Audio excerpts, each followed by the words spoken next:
We went 1-3 in this league. We're just going to go ahead and drop this one and proceed directly to the next one.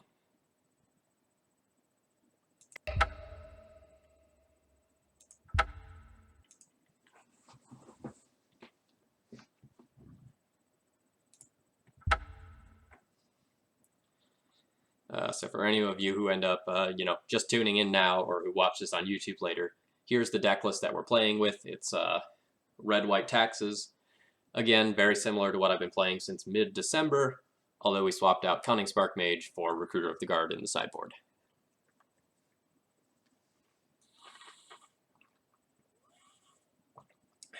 Hey Phil, you interested in some experimental stuff with D&T? I mean, if you look over here, here's 1, 2, 3, 4, 5, 6, 7. Here's 8 different D&T deck lists that I have going.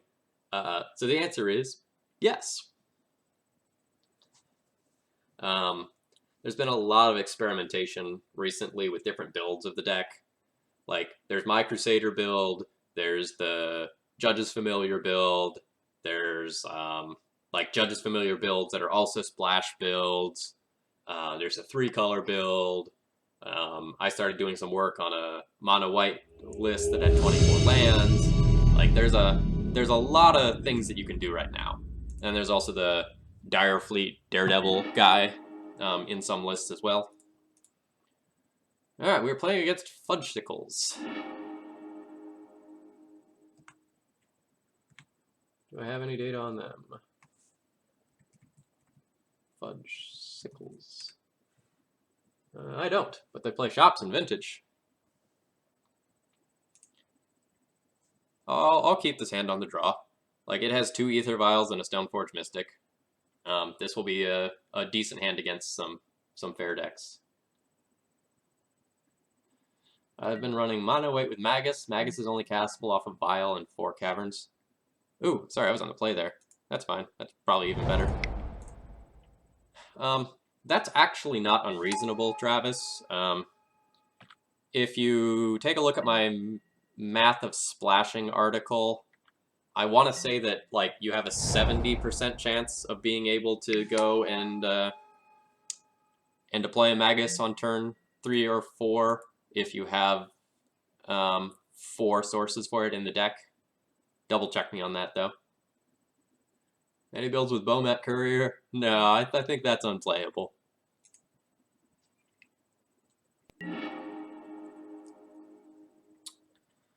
So what land do I want to play?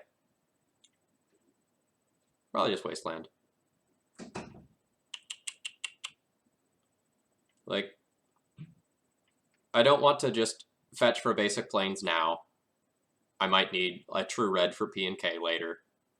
And I don't really want to expose Cavern yet.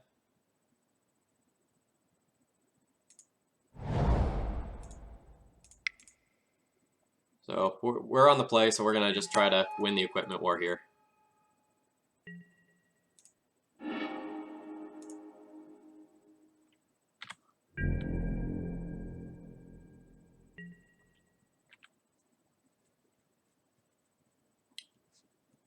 Yeah, so Travis, the only problems with builds like that is that if you want to cast white non-human cards, it's really hard. So, for example, if you want to try to run Council Judgment and Gideon in the sideboard, you end up with 12 colorless sources in your deck, so it becomes really hard to do something like that.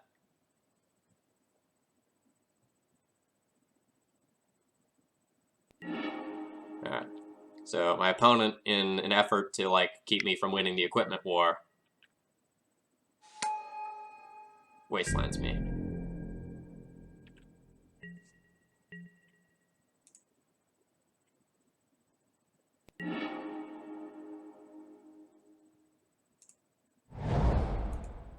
I'm going to go ahead and fetch a basic plains now. I don't want to give my opponent an opportunity to,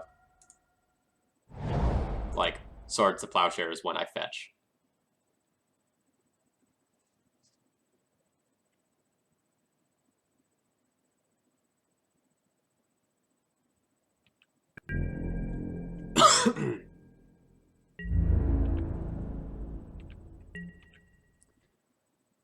Yeah, you should look into the math of how easy those cataclysms actually are to cast.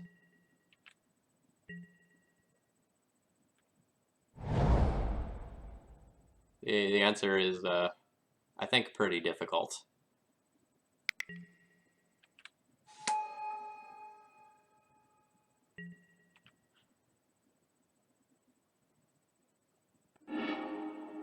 My opponent gets their own Jitte.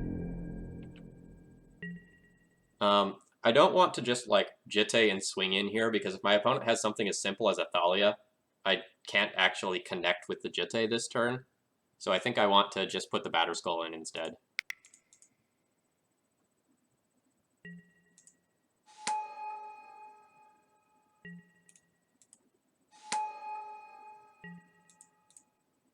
We'll do a good old vial pump fake, see if they respond with one of their vials. They don't.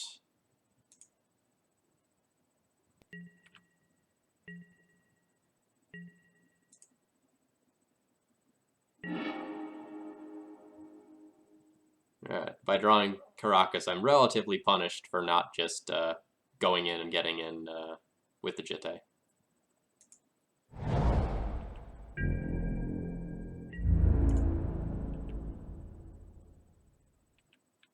I don't like Metamorph. Metamorph is a super high variance card. And I don't think that's what D&T is about.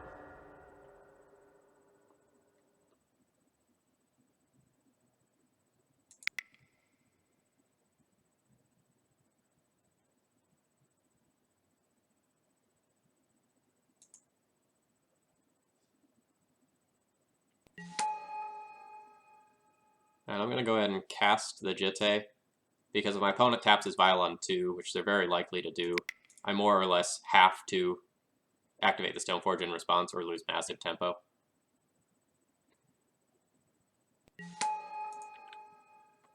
Right, but I want to win.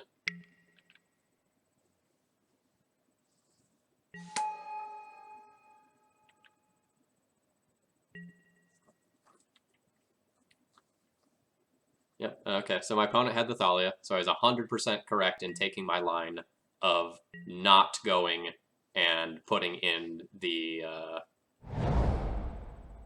Jitte and then just attacking with it. You know, I would have just straight lost the game to that.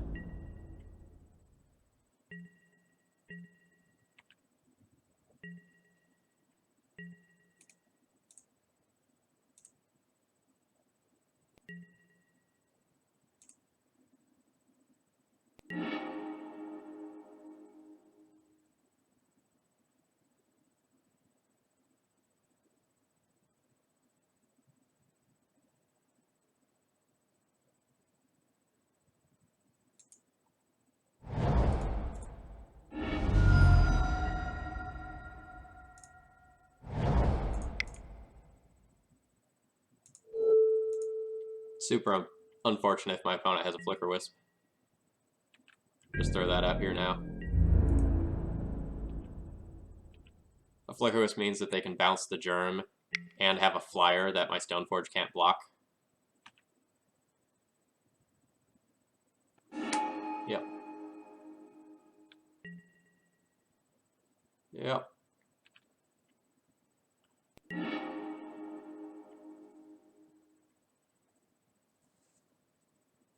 That's unfortunate. We played very well this game. Like, I played around some things that might not have been obvious to everyone, but we're going to lose the equipment war now very handily. There's no point in equipping the Jitte to the Stoneforge because my opponent's going to put the Stoneforge on the Flicker Wisp. So I am instead going to hold up the Caracas and then bounce their Thalia so it can't get in.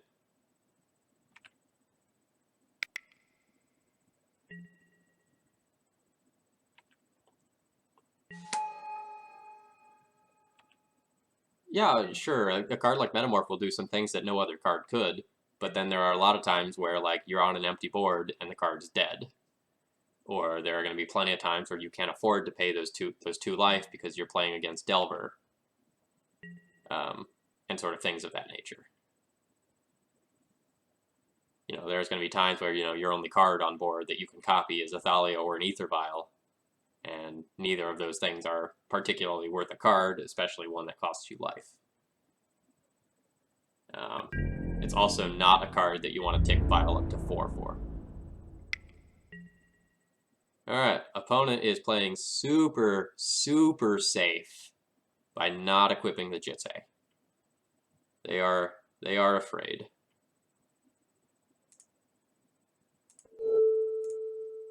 So I'll go ahead and bounce their Thalia here.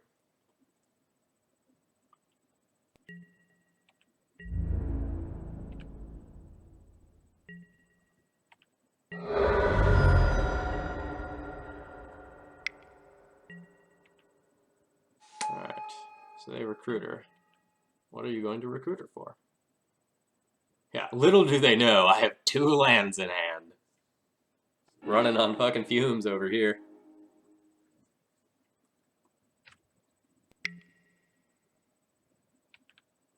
Alright, what do you got for me, opponent? There's the Thalia. Sure.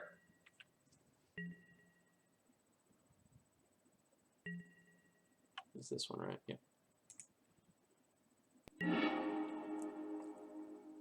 Okay, so what to do now?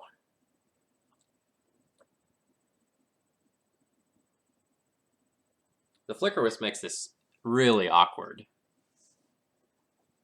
because it eliminates just about every line that I have. I can equip Batterskull to Stoneforge Mystic, attack in, but then my opponent can blink the Batterskull and just block the Stoneforge. I can just play land and pass, and then redeploy the Batterskull. But again, my opponent has a Flicker Wisp, and they can just blink the Germ. I think the way I win this game is my opponent messing up or playing overly cautiously. So on that line, I think I'm gonna play land, pass, let my opponent Flicker Wisp their recruiter, hopefully not get another Flicker Wisp, and redeploy Batterskull. Not great.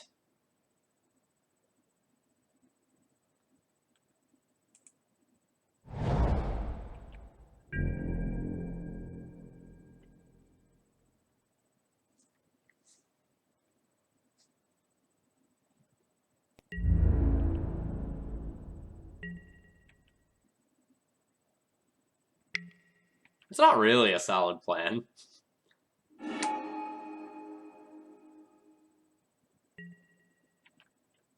Yeah, like, sometimes the mirror is like this, where, like, relatively speaking, there's little interaction. Like, I know my opponent is doing a bunch of things, but, like, as soon as they kept me from connecting with Jitte the first time, they won the game. And they did get a Flicker Wisp, so I probably can't win now. But I'll play on.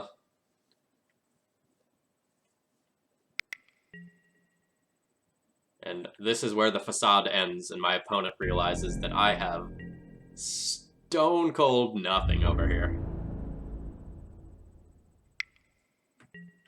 Alright.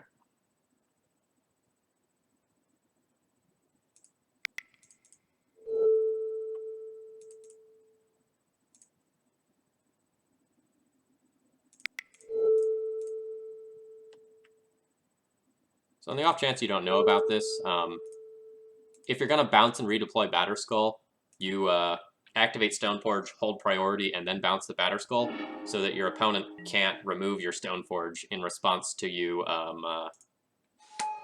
what do you call it?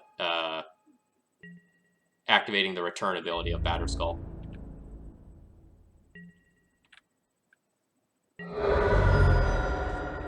So my current game plan involves drawing Phyrexian Revoker to stop their Jitte, and my opponent misclicking with their Flicker Wisp.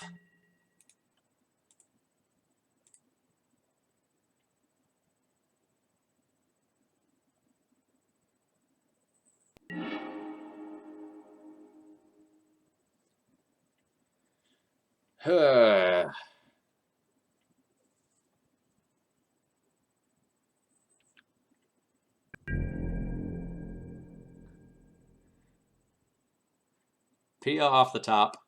That would be good. I don't know if it'd be enough, but it would be very good.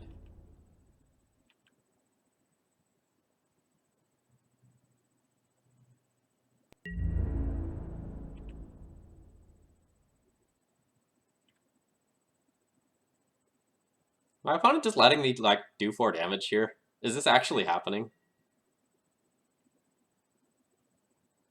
Sure.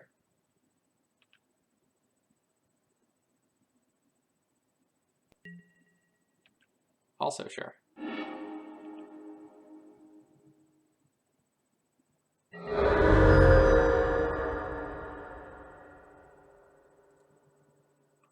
Alright.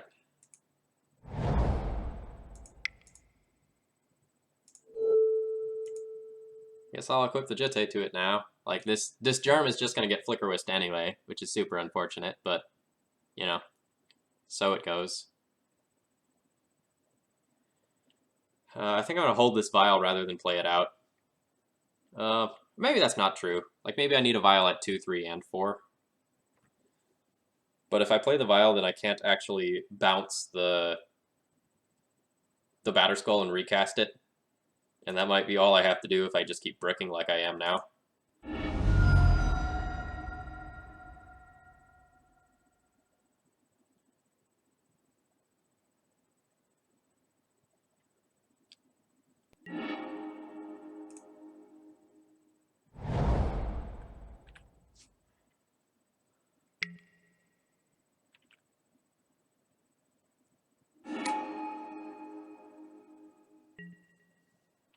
Alright, just bouncing the Recruiter. They'll go and get yet another Flicker Wisp.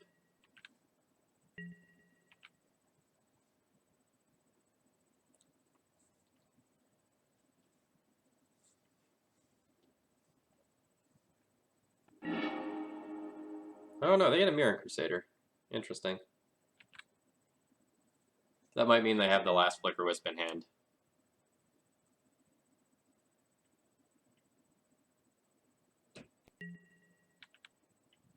Yeah, okay. So their hand contains Mirror Crusader and Flicker Wisp. That's bad.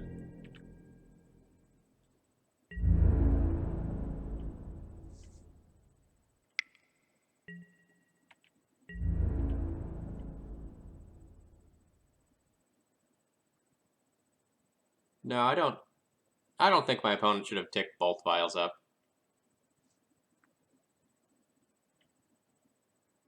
Like, now I get to bounce their Thalia. And they don't get to redeploy that. Like, if they were going to tick both vials up, I would have just bounced the Germ right now and then hit in for a couple more points of damage, probably.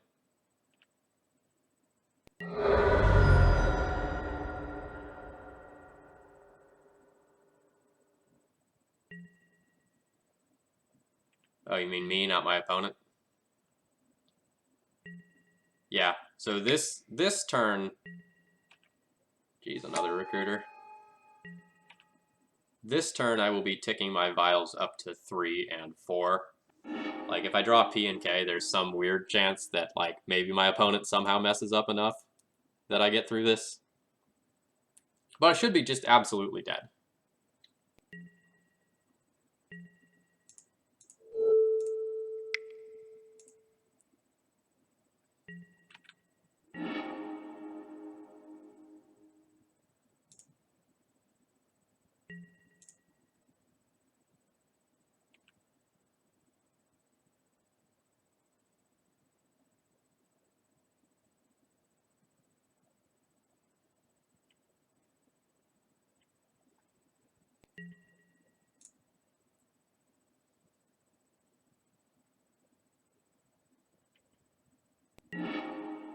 Alright, so I'm dead, but I want to see what my opponent does with this attack.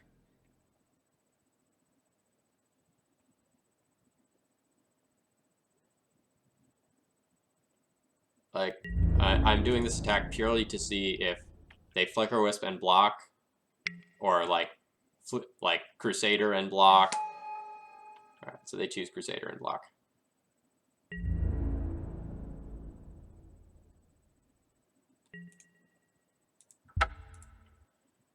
Okay. Alright, so we're playing red-white DNC. We're playing against regular DNC. We were on the play, and we lost to Fudge Sickles. Game 1, lost, equip, war, to a Flicker Wisp. Alright, let's go to sideboarding. So for this matchup, we essentially bring in a little bit more endgame inevitability and a little bit of extra removal. We board out Thalia, not where you want to be when your opponent has Karakas, as we demonstrated that game. We board out Magus of the Moon, it's not particularly good, and we board out Rest in Peace because it's a dead card.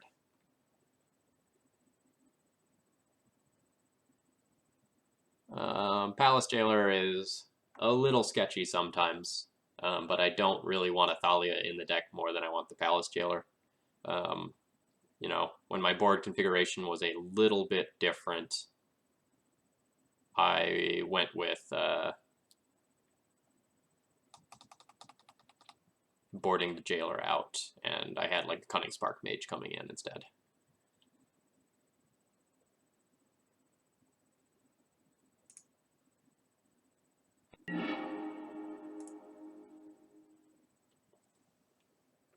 Okay, this hand is reasonable. Like, it has a Mom, it has a Stoneforge, it has a piece of removal, and Pia and Kieran has endgame inevitability. I would like to lead on basic planes. But with Pia and Kieran in hand, I kind of want to have red mana available to me later in the game. So as the Dean of Thraben University, we hate elves, right? Like, all elves players too? No, I don't hate all elves players. Like, Julian seems like a pretty sweet guy.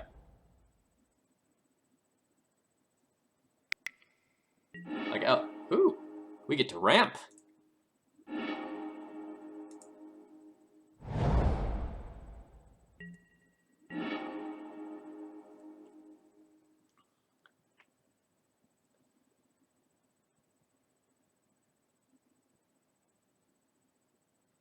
If I play Windswept Heath and fetch for a plateau, I put myself into the situation where if I top deck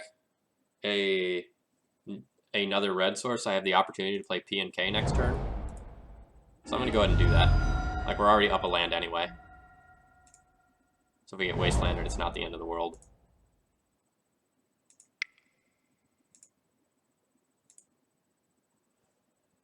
We are now threatening Jitte and Equip on our next turn due to the Path to Exile.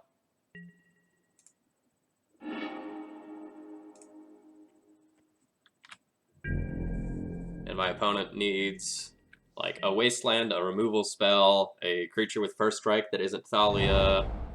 Like, there are plenty of things they can have. Alright, a Revoker. You bet, buddy.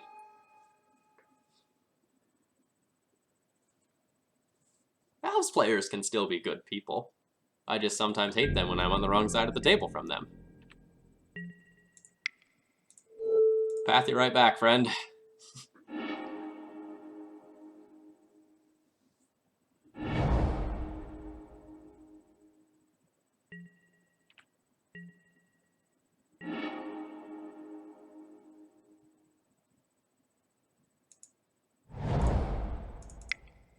Alright, so I get the first Jitte counters in this matchup, which is absolutely huge.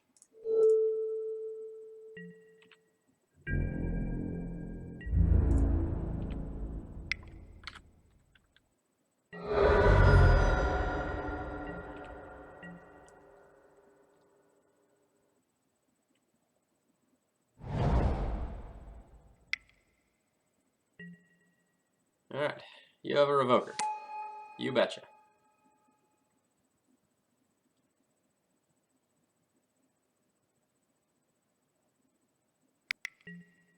Alright, you have your own Stoneforge.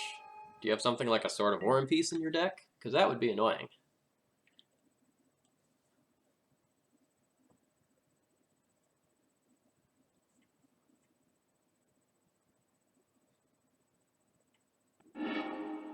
Alright, just Batterskull. Just Batterskull.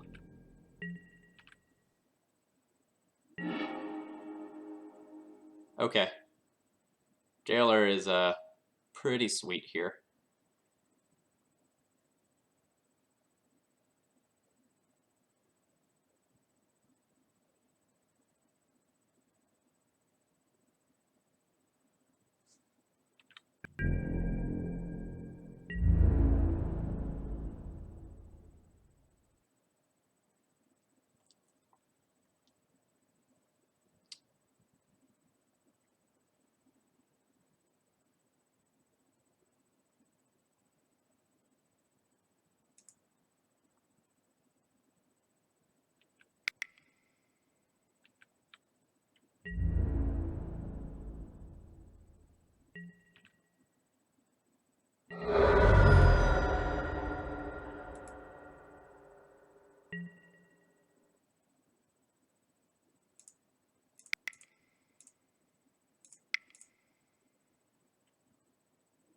This is gross.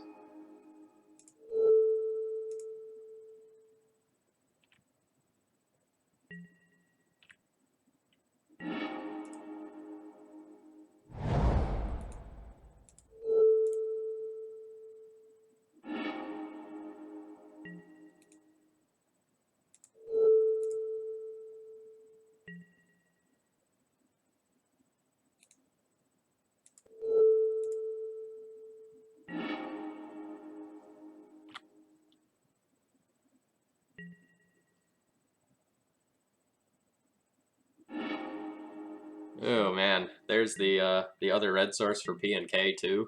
So we will have this board gummed down and we won the equipment war. That's pretty gross. I actually expect a concession from my opponent on this turn.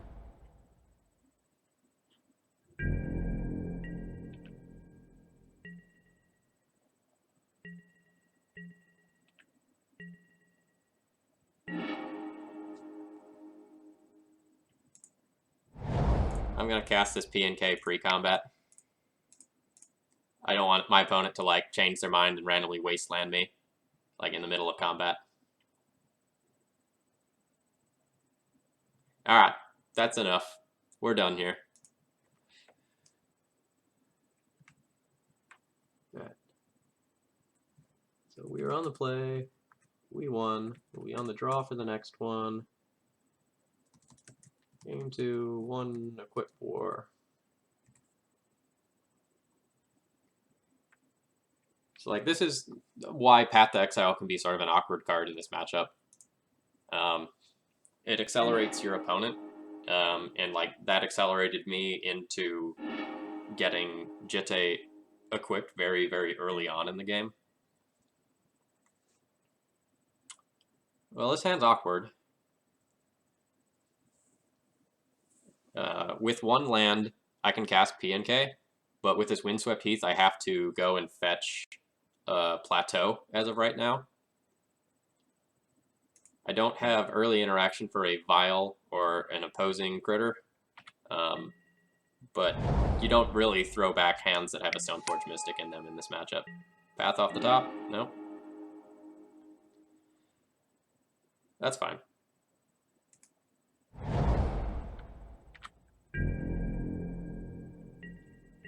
And I'm playing the Windswept Heath here because it's something that can't be wastelanded or ported.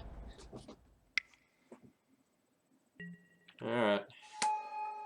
Stoneforge, you go and get your Jitte. And we'll see how I can do. Oh no, Batterskull, so you probably have Jitte in hand already. Sure.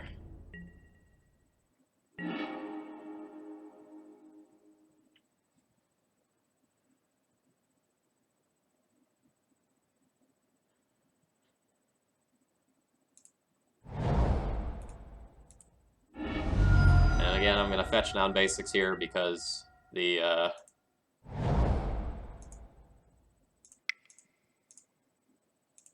opposing wastelands are sort of the least of my worries right now, with my opponent showing Jitte. The good news is that I have this Batter Skull that they don't know about, so I might get to ambush a critter. Probably not with this mom here, though.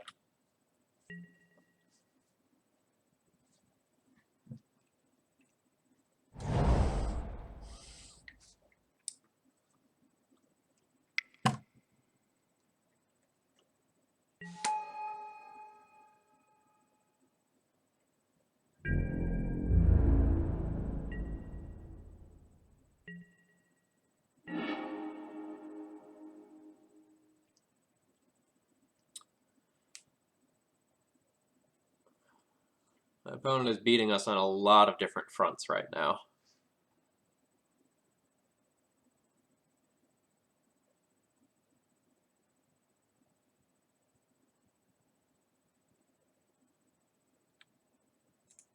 I don't think I can beat what they've got going on.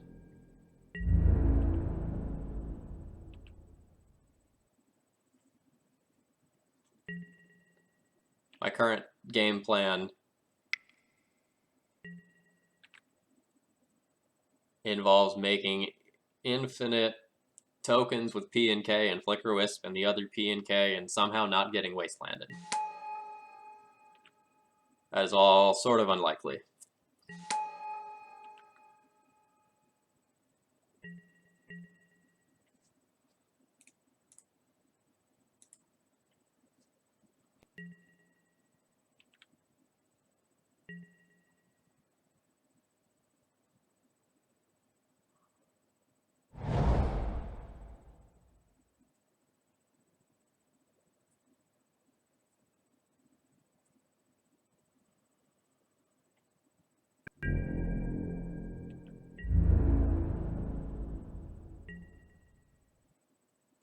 Again, opponent not going for it.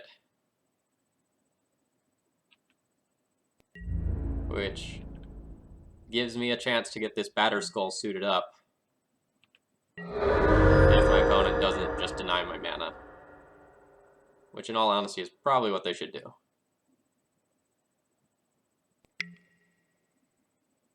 Alright, they have another Ether Vial.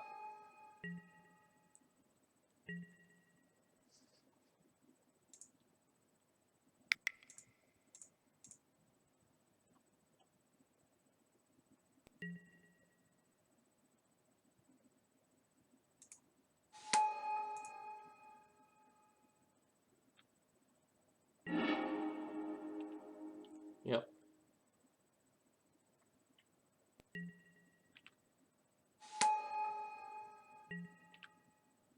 So my opponent is now going to port my Caracas.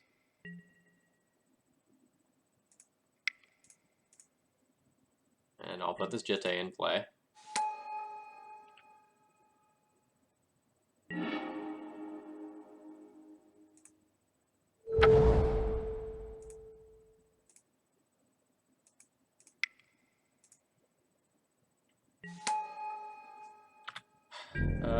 Assuming that I draw something to interact with them and stop their Jitte from taking over the game, I'm not actually in the worst position in the world, because if this vial makes it up to 3 and 4, my hand can do a lot of damage to their board and invalidate a ton of stuff.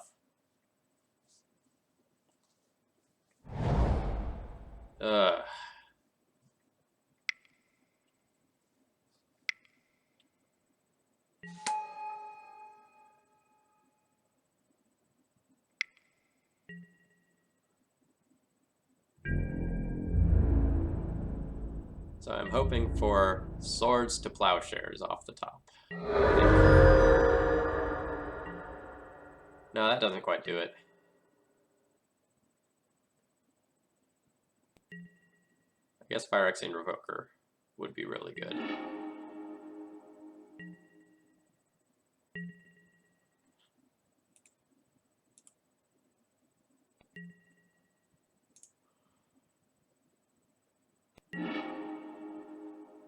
This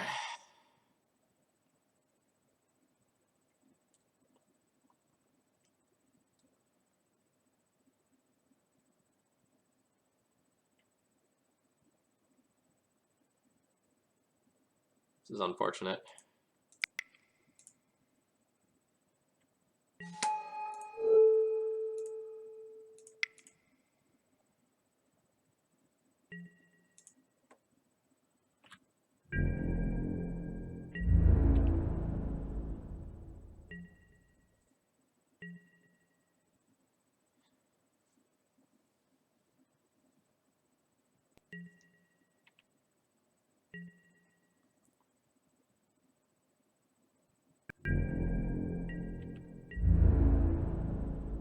And even though I have, you know, a matching thing as to what my opponent has here, I can't actually block because they'll get to protect and kill my germ for free.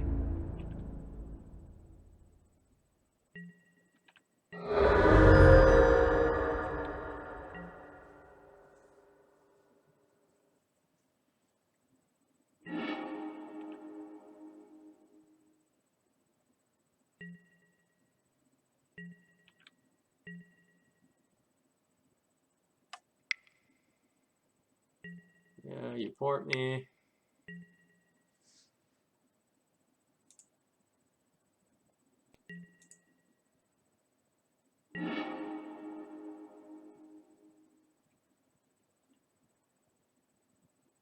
So my opponent has me dead if they just give the Batterskull protection and swing in. But they might not do that since I can have a lot of different 2-drops coming off of Vial.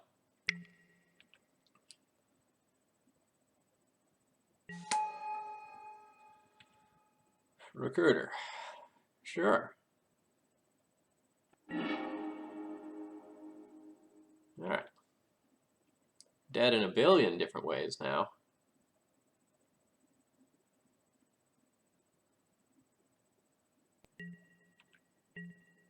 But my opponent has played very conservatively so far.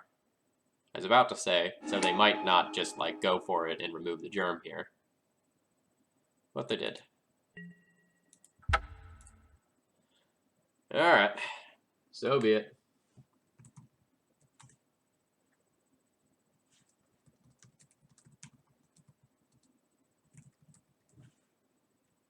That's unfortunate. That one was looking pretty good at first, but it sort of turned the corner.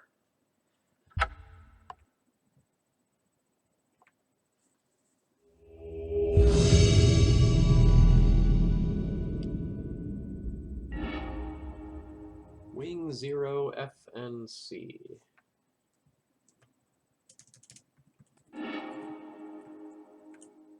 And looks reasonable. My opponent was last seen on Sneak and Show a couple of weeks ago. This is not the ideal hand versus Sneak and Show. I don't really have a guarantee that my opponent is on that, and this hand is reasonable.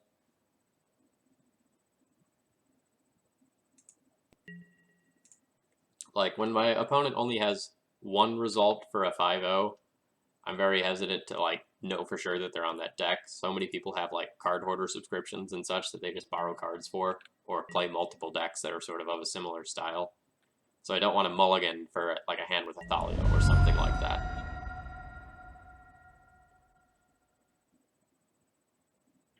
So, for example, now that we see Gataxian Probe, there, you know, there's less of a chance that my opponent is on Sneak and Show. Like, you can put probes in Sneak and Show, but that's not common. Like, if my opponent is on some sort of Delver deck, this hand is pretty great. I have a very, very aggressive curve.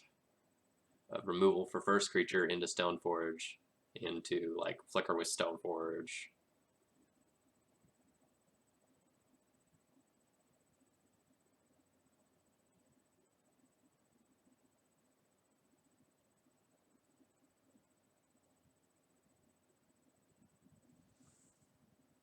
Alright, opponent apparently thinking long and hard about what's going on over here.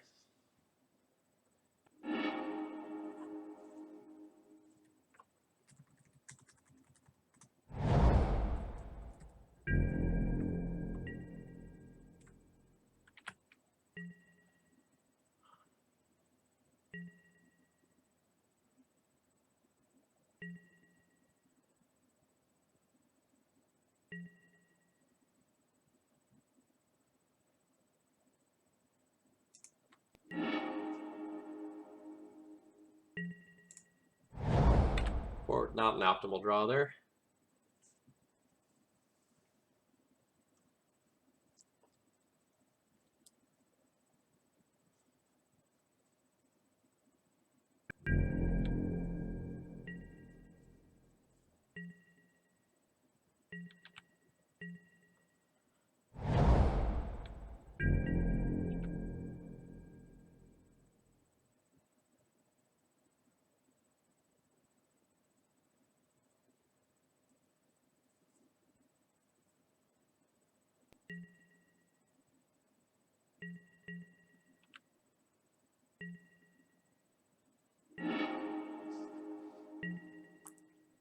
In the absence of not exactly knowing what my opponent is doing, I'm going to jam Thalia rather than Stoneforge. If my opponent is on some sort of combo deck, it is so much better to just jam the Thalia.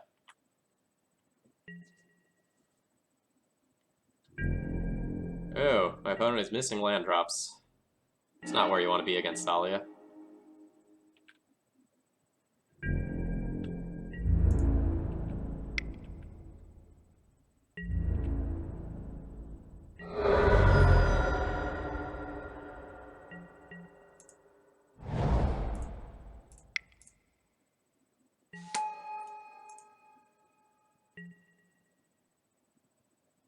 Yeah. Oh no, poor opponent. If my opponent is on a fair deck, they probably use their next removal to get rid of Thalia, and then they have to have a follow-up removal to get rid of Stoneforge. Since I have another Stoneforge, I'm going to go ahead and get Batterskull with this first one. Against whatever my opponent is doing, I probably want Sword of Fire and Ice more. But Batterskull is sweet. Man, no spells at all from my opponent. I guess they're afraid of getting ported. Wow, opponent misses on lands again. Why did my opponent keep their hand? Oh! Opponent is on sneak attack. Confirmed.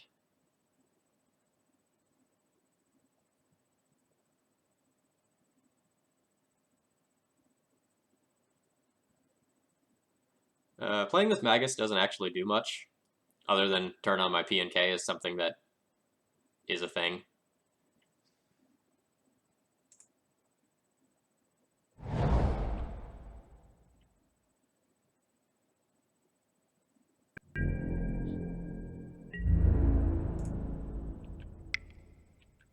So my opponent can't really fetch, because if they fetch, they open themselves up to being ported out of this game.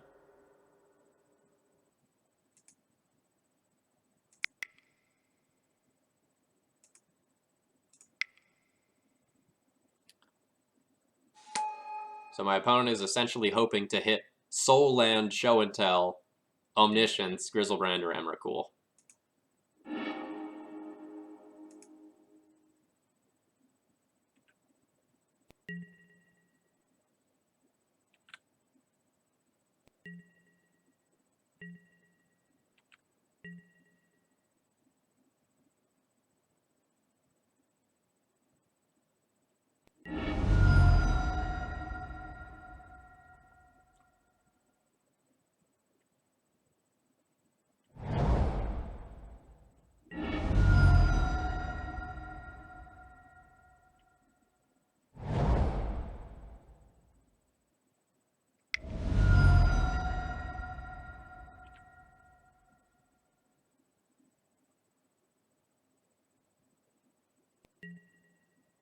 I choose Flicker Wisp.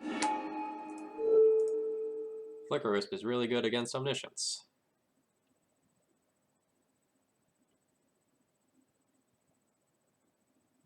And now we have lethal damage.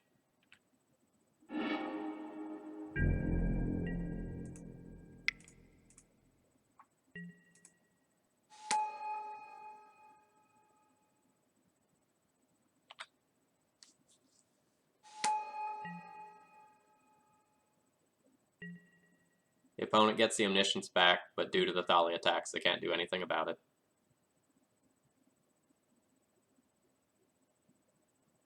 And the opponent has figured out the math on that. Alright. So we're playing against Seek and Snow. We were on the draw, and we won.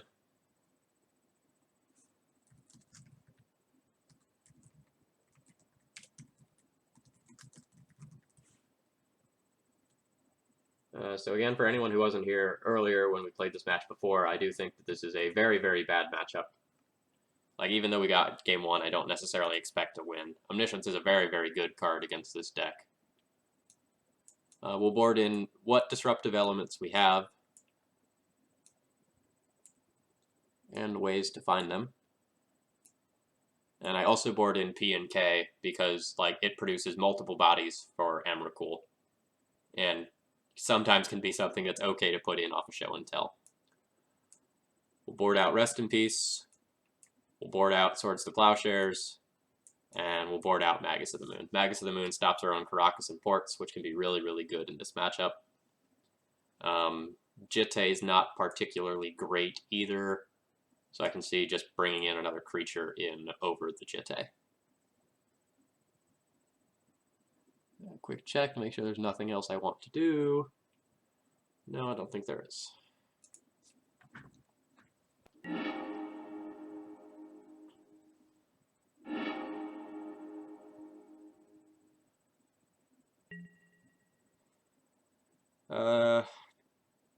This hand's fine. Like, it has an uncounterable Canonist as early interaction. And it has a Flicker Wisp to buy a turn off a Show and Tell. I would really love to draw Thalia, or Ether Vial, or maybe even Palace Jailer.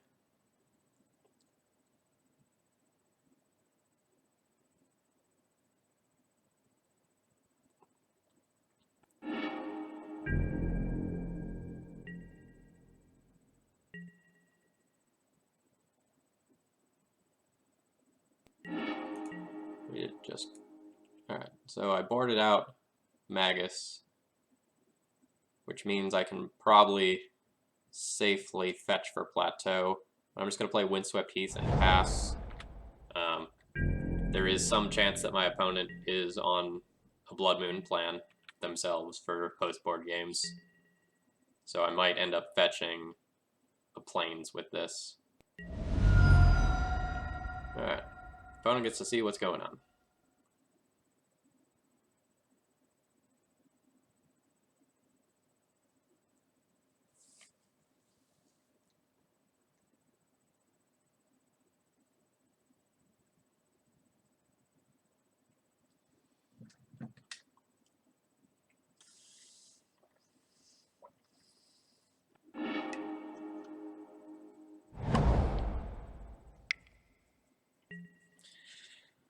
You cast Show and Tell.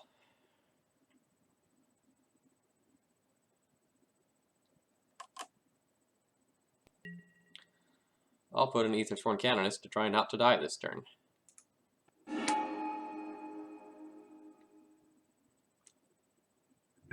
Alright, I bought myself a turn.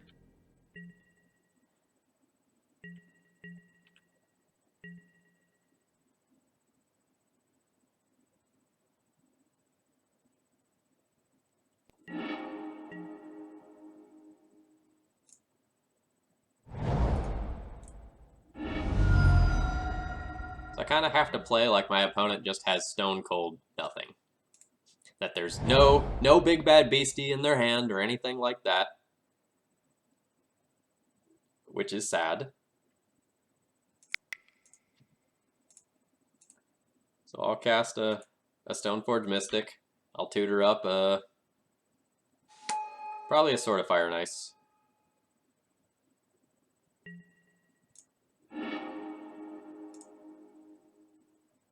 Poke him for 2, and then probably die to an Emrakul.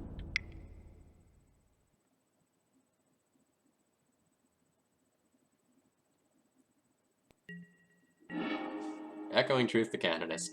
Sure. Are we dead? Are we dead? Yeah, we're dead.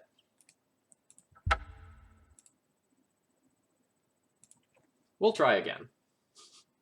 We didn't even get to poke. We didn't even get one poke.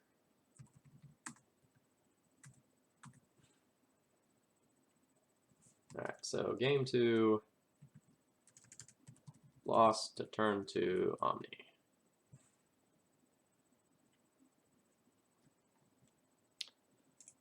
We try again.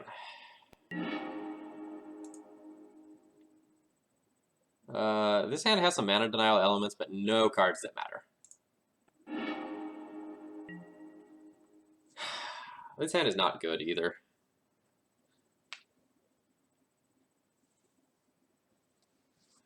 Is this better than a 5-card hand?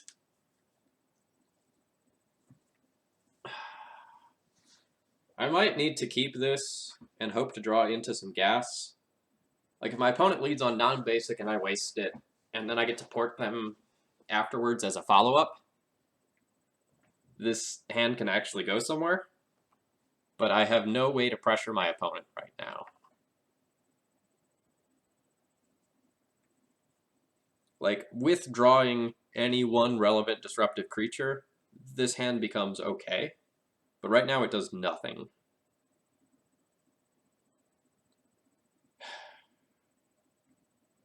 I can play Magic with this hand, so I will begrudgingly keep this one. Mom can go to the bottom. That's not good enough right now.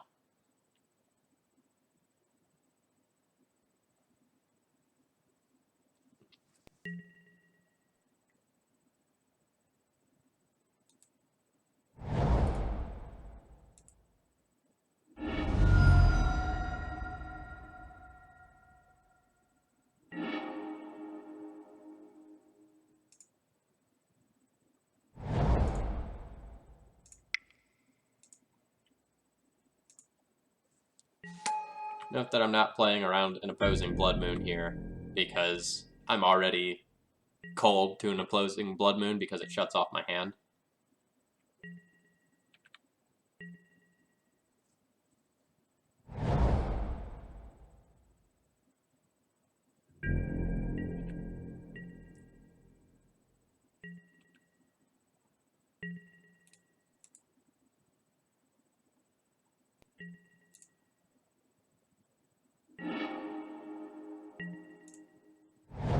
Flicker Wisp isn't the worst here. I'm not unhappy to draw that.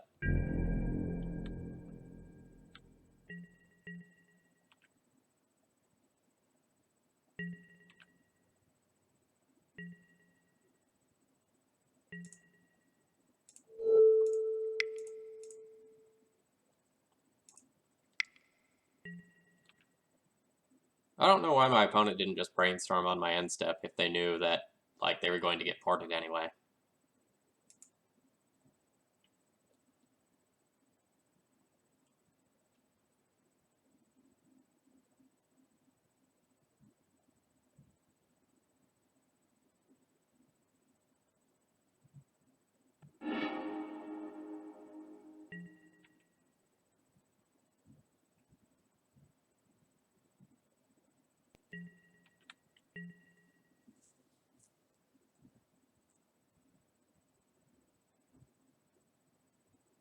Hello, hello, welcome to the stream.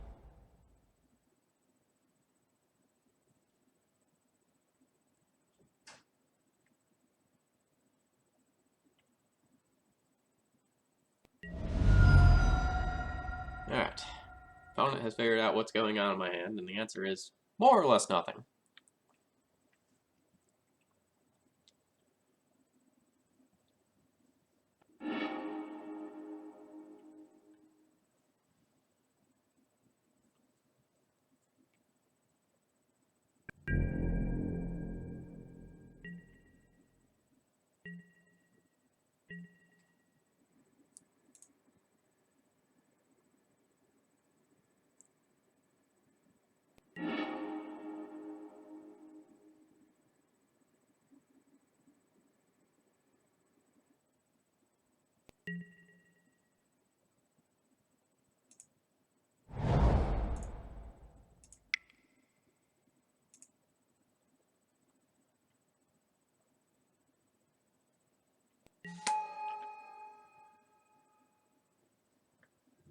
Our goal is to just keep our opponent locked out of mana. Hopefully they miss some land drops. Hopefully they have a non-basic land that they are forced to play that I can wasteland. But it's not looking good.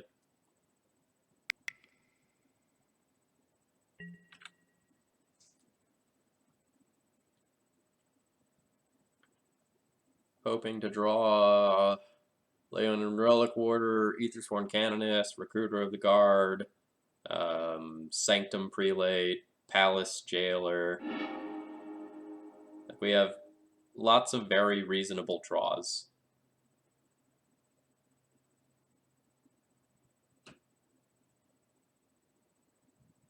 But I need to apply pressure to my opponent because what I'm doing now is not sustainable.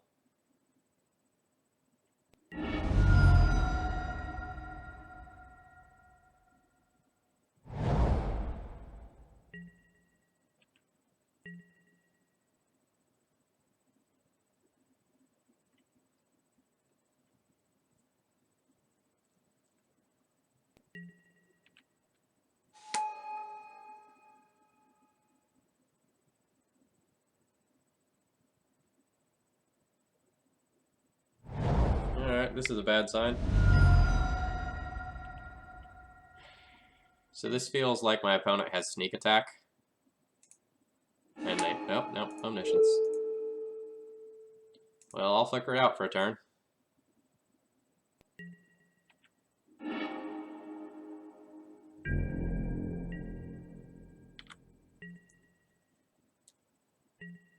I need to not brick this turn. I suspect I am dead if I brick.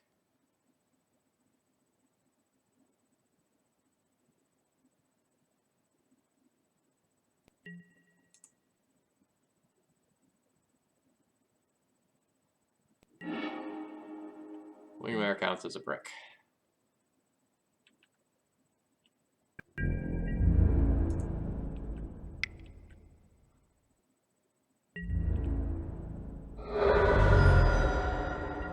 So I actually don't really need to attack my opponent's mana anymore since they have this Omniscience. Kind of.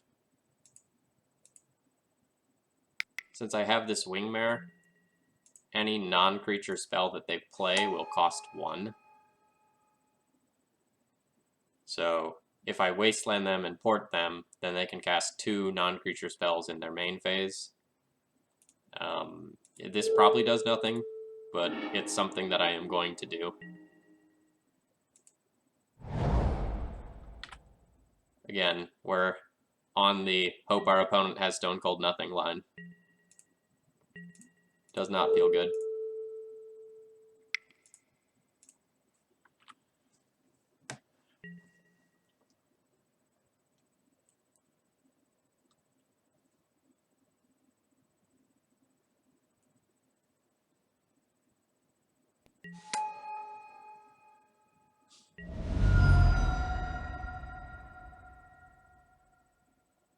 Caracas would now be a great draw if my opponent doesn't just Emrakul me.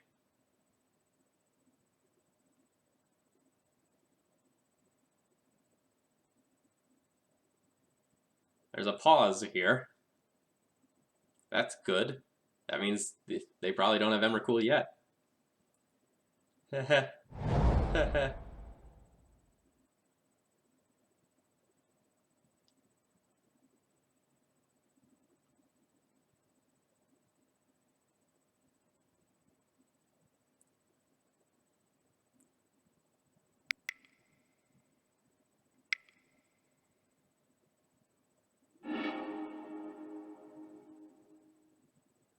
What are you doing, opponent? You have Omniscience.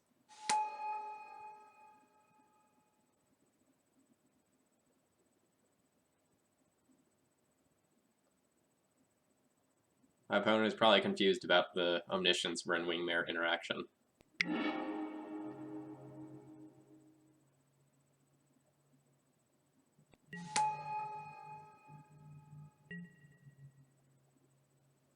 Alright, so now that my opponent has bounced the Wingmare, they can cantrip into cantrip into cantrip into cantrip to try to find the Emrakul.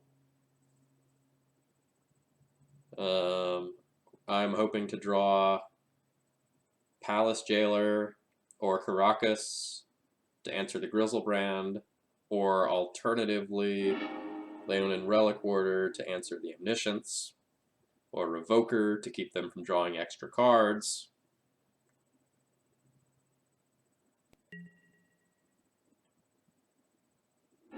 Waiting for death.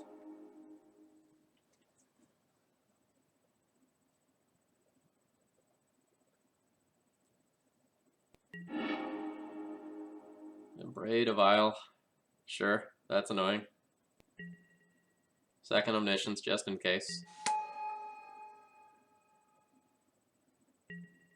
Grim Lavamancer, scary. That actually shuts off a lot of outs.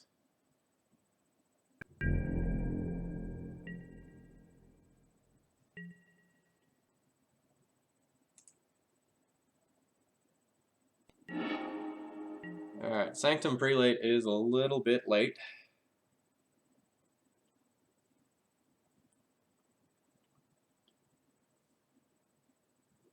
My opponent is going to get to draw 7 more cards with this Grizzlebrand.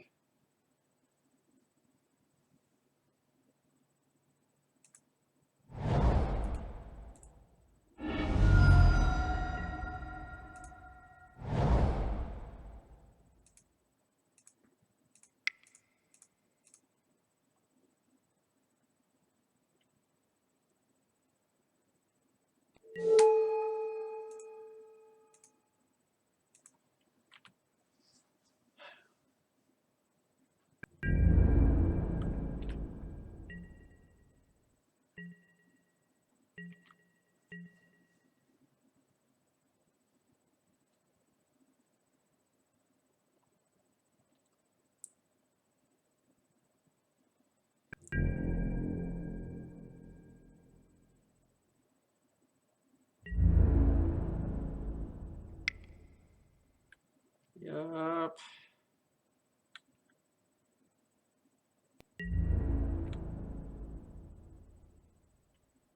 It is also possible that the opponent does not draw more cards.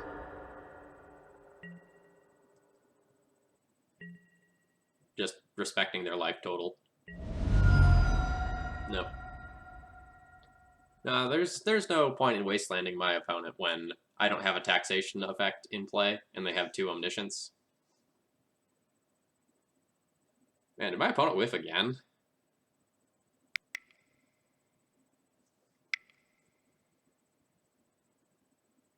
No, okay. They just had to kill the Prelate first. Yep.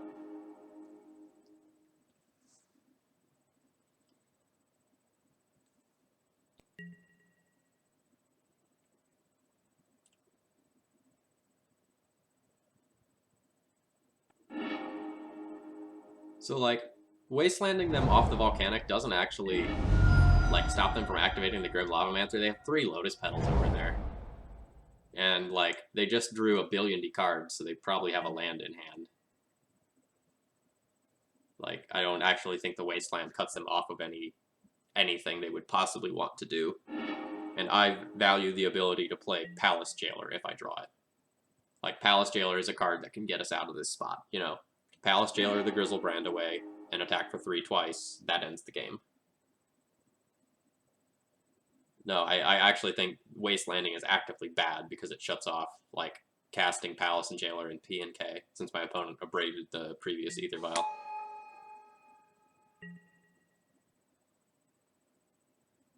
Alright, well, we're actually just dead to Grim Lavamancers on the next turn.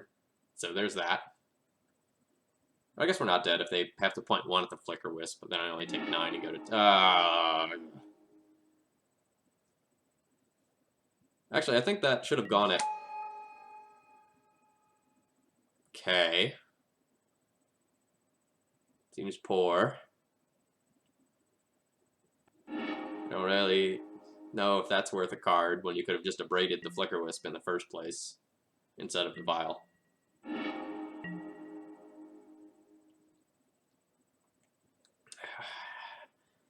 Well, I'm drawing things that let me continue playing the game.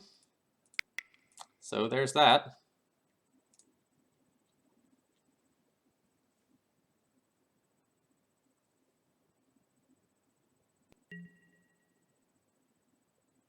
Alright.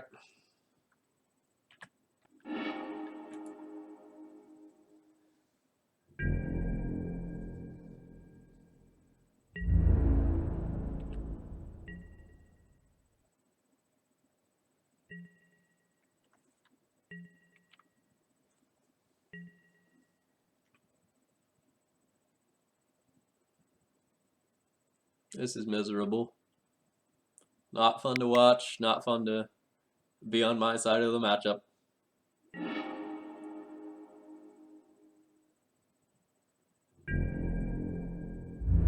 I guess I should concede here. Because even if I draw a Palace Jailer, it just gets rid of the Grizzlebrand, and then I get burned out by the Lavamancers.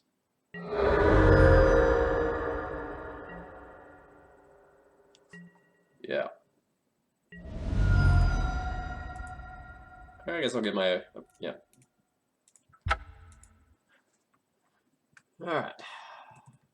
Rough. So my opening hand there was pretty weak on 6, but I didn't think I could mulligan it. I had plenty of time to draw out of that, but sort of drew redundant lands and Ether Vials.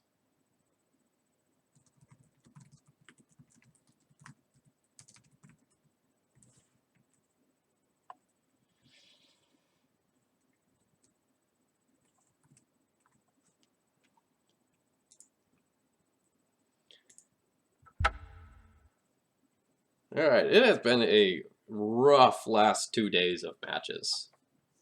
I've had some unfavorable pairings. I've lost a handful that have been really, really close. But I am way, way lower on win percentage in the last 48 hours than usual. Like, my previous 3 leagues, I did not. Like, I didn't cash 2 of them. I 3-2'd the other one.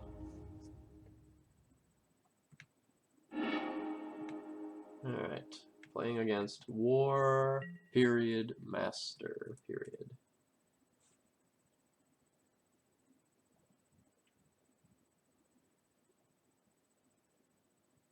Page apparently does not exist, so I have no data on my opponent. So in the lack of any data, I will keep a reasonable hand with an Ether Vial. I'm on the draw versus War, Master.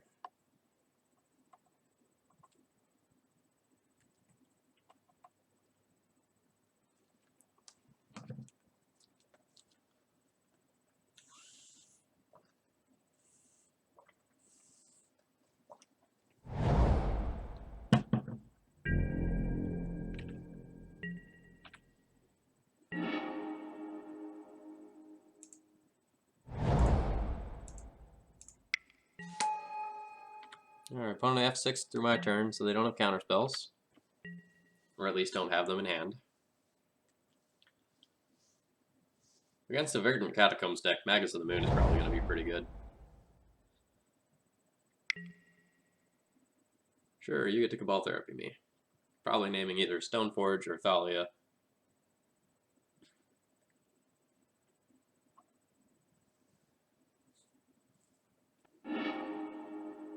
Alright, Swords. They might be like a Veteran Explorer type deck.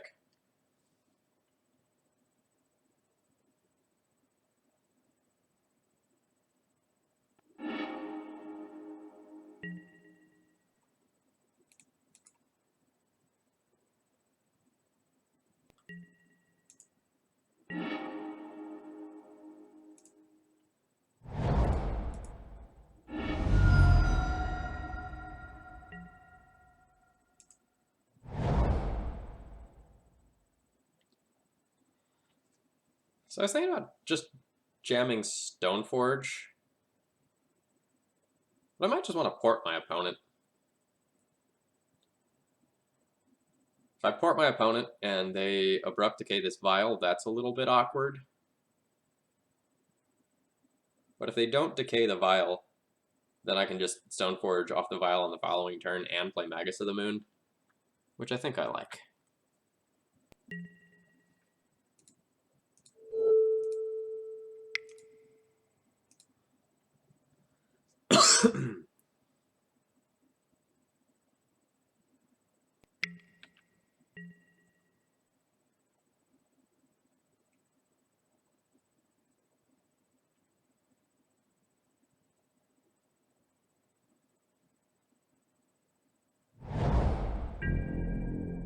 Looks like my opponent might be playing some sort of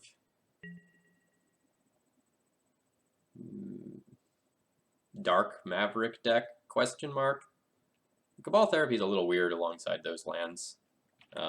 Still not ruling out a Nick Fit style, like Veteran Explorer deck. It's actually an insane draw.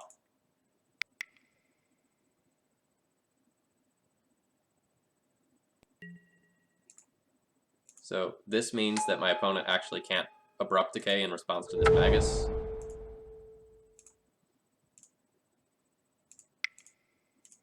They can still Swords to Plowshares if they have that.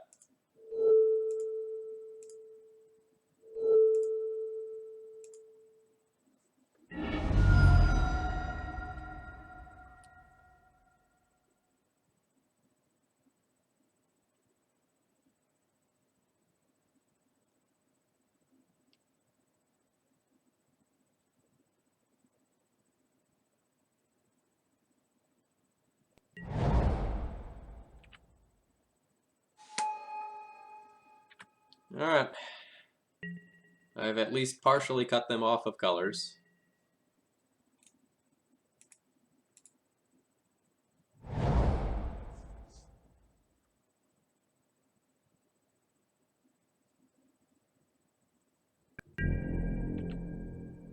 So here's a fun trick for you. So with the Aether Vial trigger on the stack, I activate Aether Vial, use the ability, put in Stoneforge. Go and get the Jitte. And now I let the Vial tick up, and doing so lets me both put in a 2-drop with the Vial and play Palace Jailer off it on the following turn.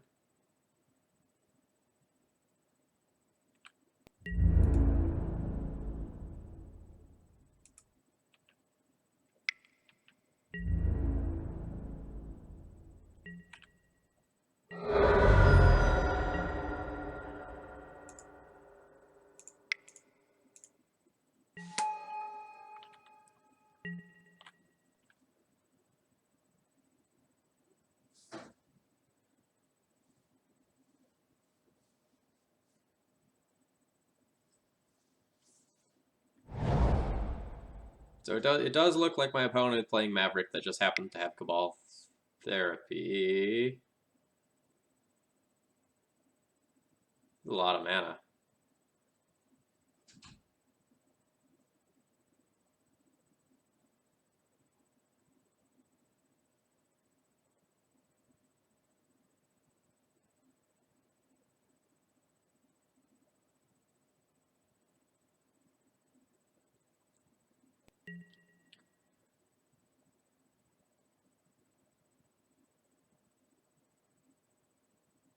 Just gonna get a knight here, which I'll exile with this Palace Jailer. Could be a Rex Sage to blow up the Jitte too.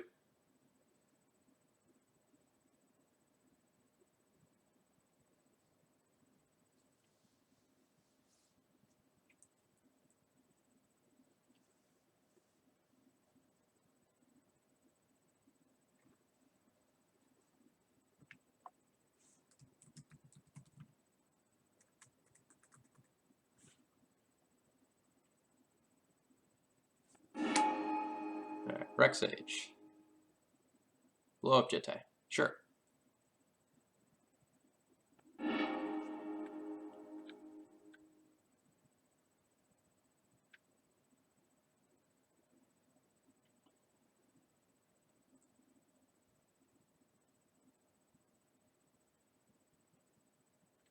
So my opponent is trying to Cabal Therapy and realizing that it's not going to work with Dahlia in play.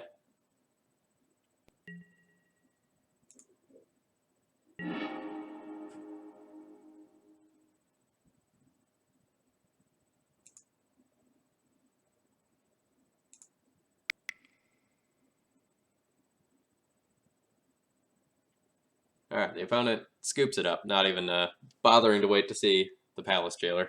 I think they saw it earlier off the Cabal Therapy anyway. Alright, So we win game 1. We win with Magus.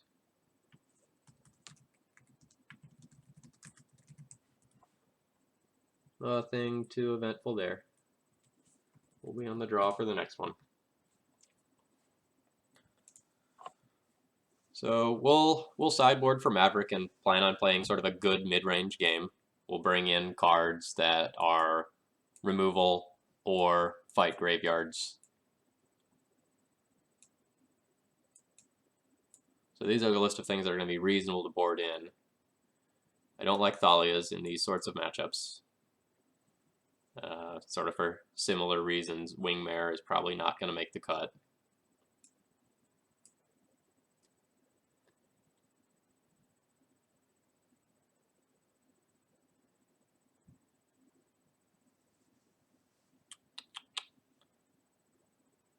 So like a lot of these cards are very, very reasonable against Maverick. So like I might not actually be able to bring in all of these things. Like the Relic Order can be good against opposing equipment or a Sylvan Library, but is that too narrow given like the overall quality of all the cards that I'm seeing? Probably. Maybe I'm supposed to board out the P and Ks because they're mana intensive and my opponent is on a Wasteland deck. I could see that. And then I would need to board out one more card.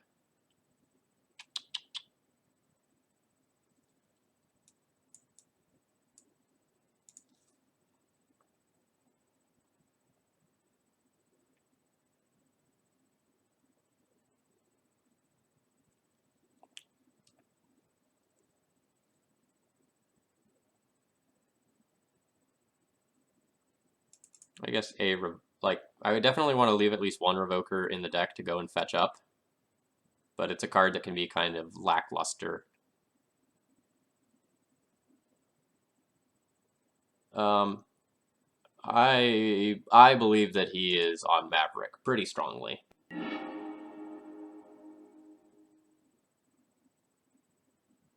Like, we saw Green Sun for Rex Sage, and we saw utility lands that we usually see out of Maverick, not out of Nick Fit. Like, we saw that Caracas, which makes me...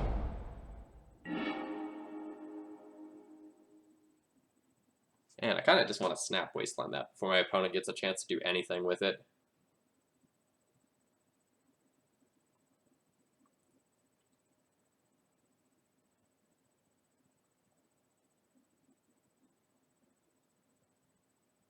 Is that unreasonable? Like, just reset the mana count? I have a bunch of lands, or excuse me, I have a bunch of things that I want to cast with my hand. But my opponent didn't get a chance to cast something like a bird or a Deathrite or a noble or anything of that nature with this land. I guess it could be a random jank deck too. Did you say that before or after you saw the Treetop Village? Because we might be facing a bit of a brew.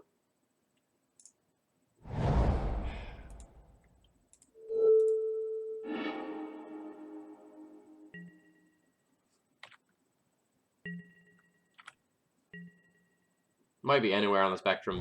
Mid-range seems fine, considering that if they have Explorer, we'd be happy. Alright, there's a Deathrite Shaman. So removing Deathrite Shaman with Path isn't necessarily the best use of my mana, unfortunately. So I'm just gonna Mom.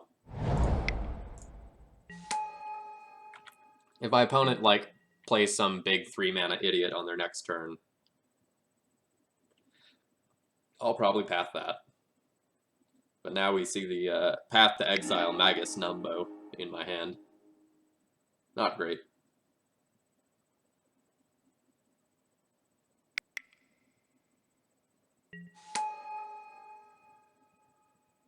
Interesting. Another Treetop Village. Neat.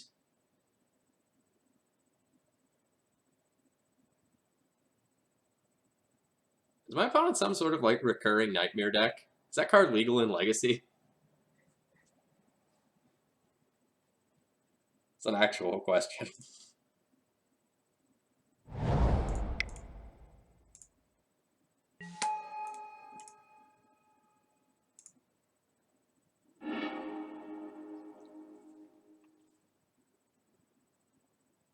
I really don't have enough information to know whether I need to get this Jitte to keep small creatures in check, or whether I should get the Batterskull just as a big thing that can, like, beat through this wall of blossoms. I kind of want to get the Jitte in case I draw another land and I just go on the, like, 2-turn clocky with Mirror Crusader plan. Jitte can be Abrupt Decayed, though. Batterskull can't.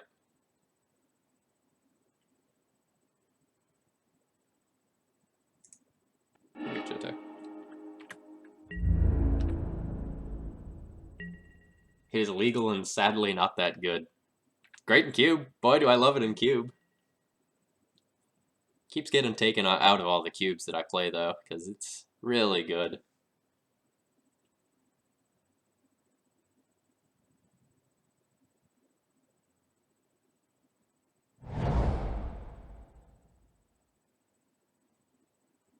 Is my opponent just, like, playing The Rock? Just, like, green, black, white, mid-range stuff?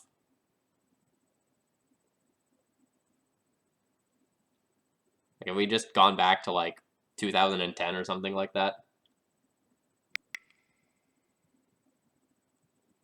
Oh, geez, what's happening? Oh.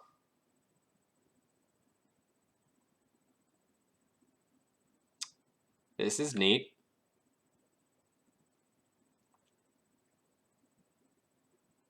This is something I haven't played against before. So are we, like, playing against, like, some sort of Explorer Pod deck? Like, Birthing Pod, Eldritch Evolution goodness?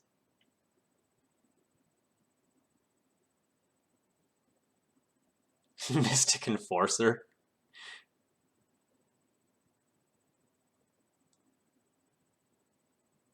So I guess for the next game I board in Containment Priest.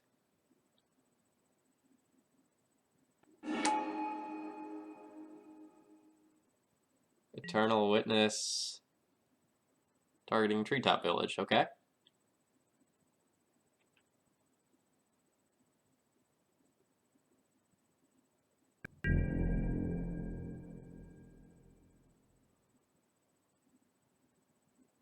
Yeah, this is Wall of Blossoms, not Wall of Roots. This is the draw a card one.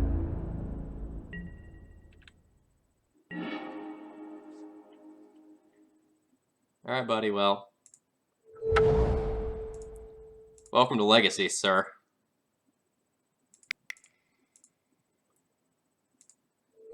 Thank you for taking your one land out of the graveyard to make this line better. Mmm. Mmm. Mmm.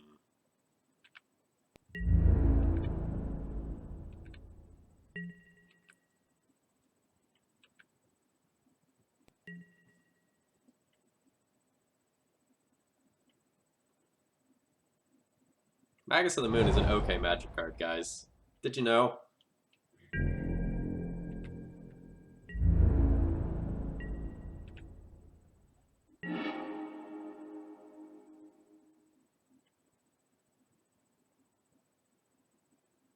So I'm going to think for a second if there's anything I actually want to recruit her for, or if I just want to dump in this Jitte and start getting in the red zone.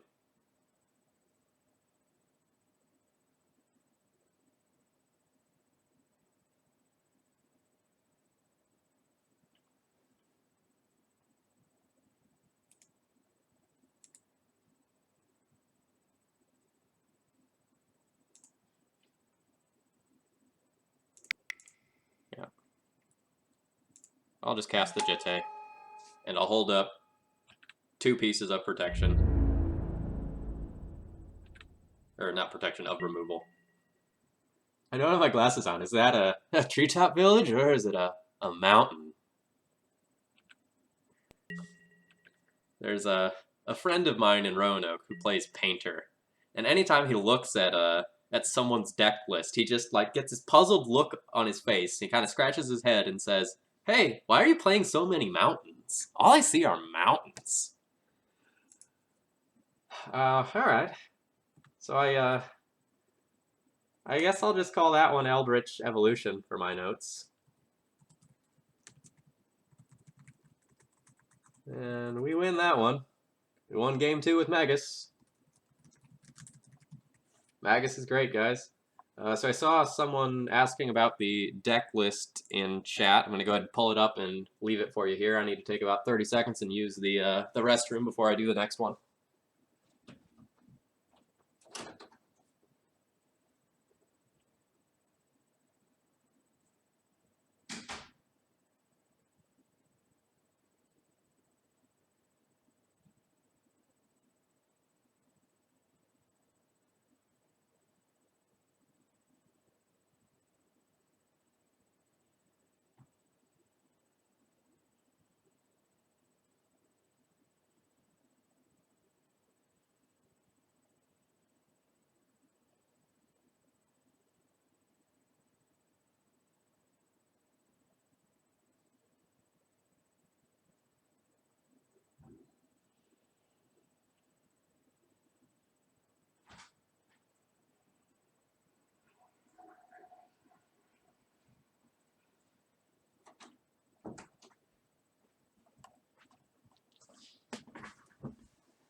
Phil, do you think red-white taxes is better than straight mono-white taxes right now?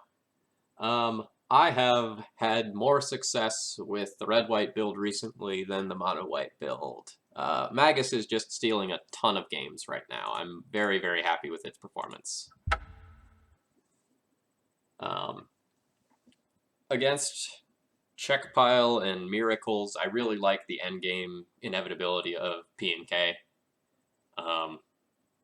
Like if you look at my last article I pushed out, I have a really long discussion of red-white versus mono-white. Playing against Stefanogs with what looks like a keeper of a hand. I'll see what this player has been playing recently. Looks like Miracles. This is a slow hand versus Miracles, but I'm going to keep it. Like, it has a turn 1 Ether Vial on the play.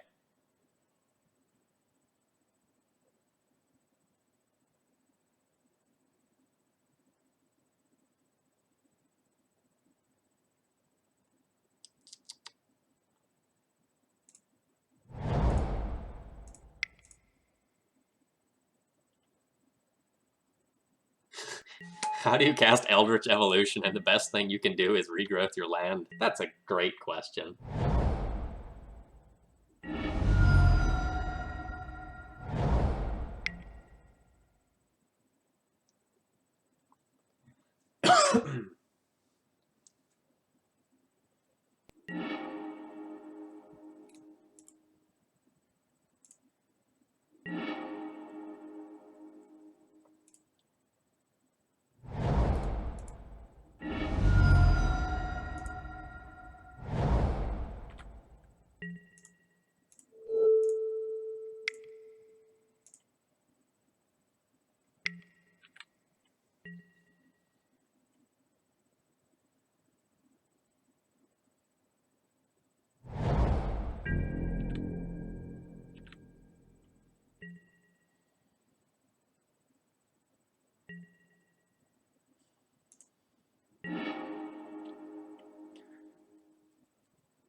So I can slam this Magus, and if my opponent doesn't have Swords to Plowshares in hand right now, then they might not get to Swords to Plowshares ever. Or I can port them off, or I can just port them again for a turn, and then do the Magus off the Vial. Either way, it's uncounterable.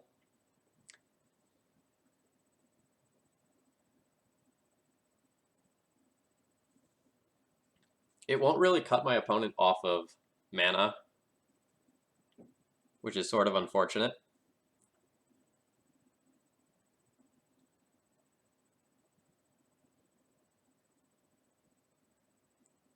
There is somewhat high upside if I just jam this Magus right now and it sticks, but I don't really expect it to stick.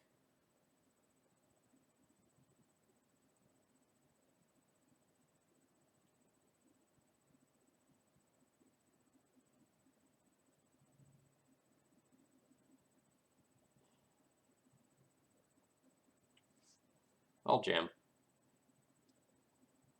Like, I already showed him a fetch land, though. So, like, I don't know if that's the best. Like, just viling it in on the following turn. I guess if my opponent does have the plow now, then it is just better to wait a turn.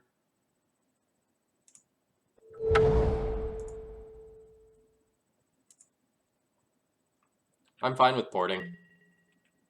Like, it's close. If I operate on the assumption that the Magus dies no matter what, and it doesn't actually deny my opponent mana in, like, the short or long term, then it's just better. Oh, we're gonna see, like, a predict here or something.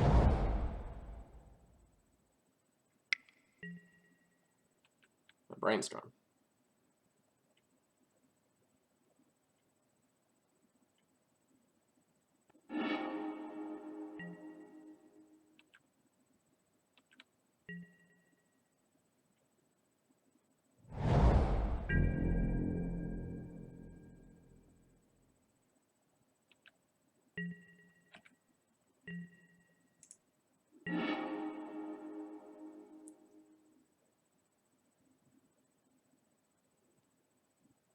All right.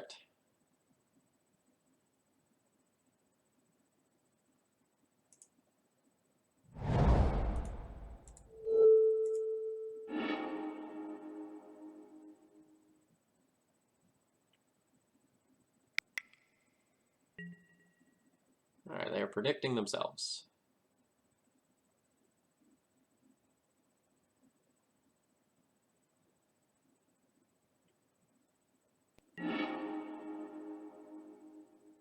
They got rid of a soothsaying.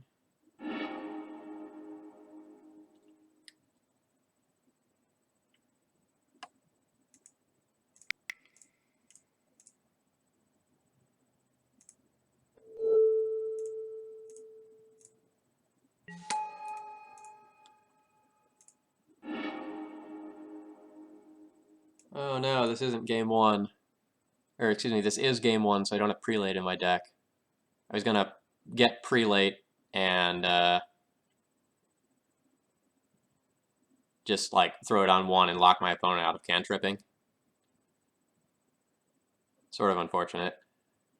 It's an error on my end.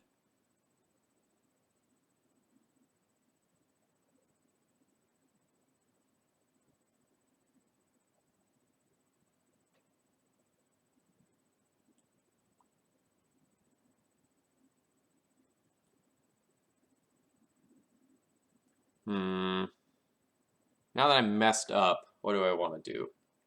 Do I want to Magus to prevent my opponent from fetching?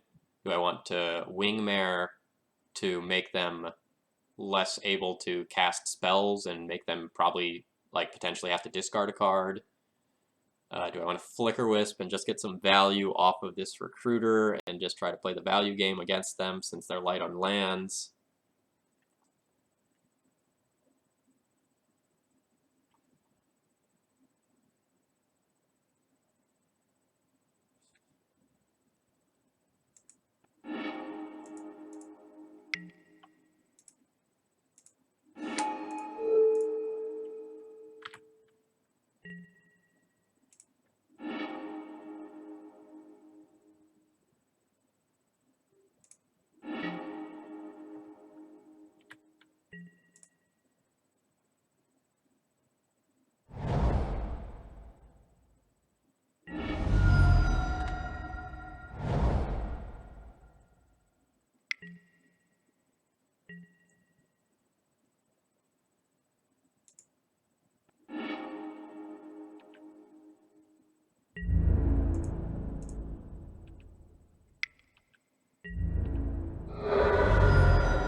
Yeah, that is exactly what I'm doing, Agate.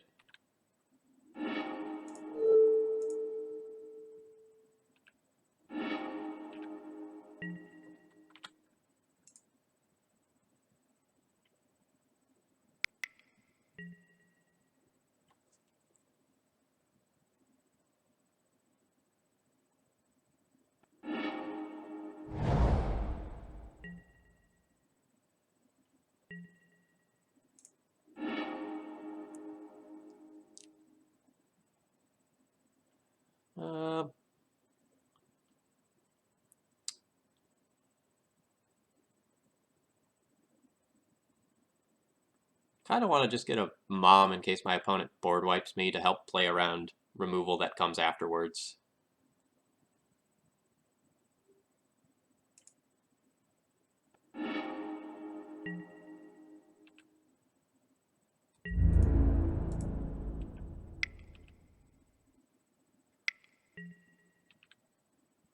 My opponent have a terminus for me? They do have a terminus for me.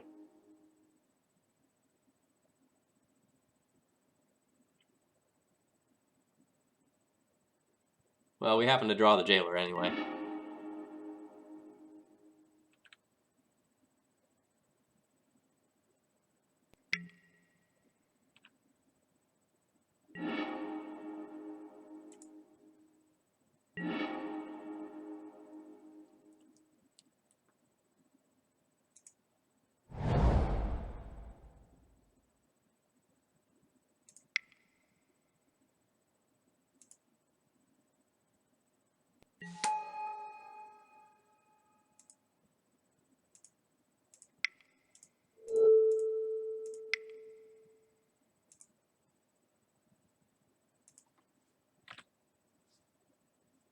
Yeah, it's either jailer and mom or Pia and mom. Both are fine. Both are probably game winning good.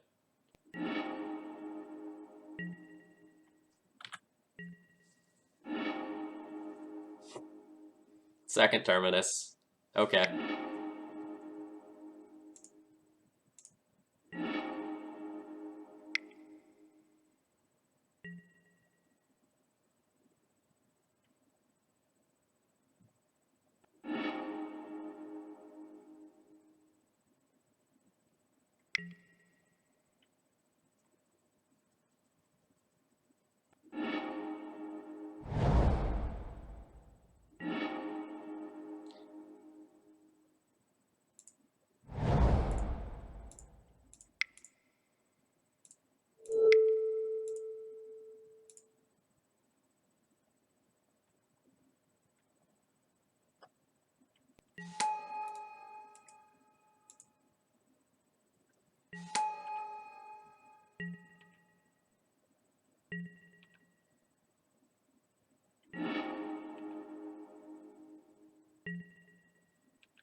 So the way I did this was so that I could bounce the Pia and Kieran if they go and fetch again.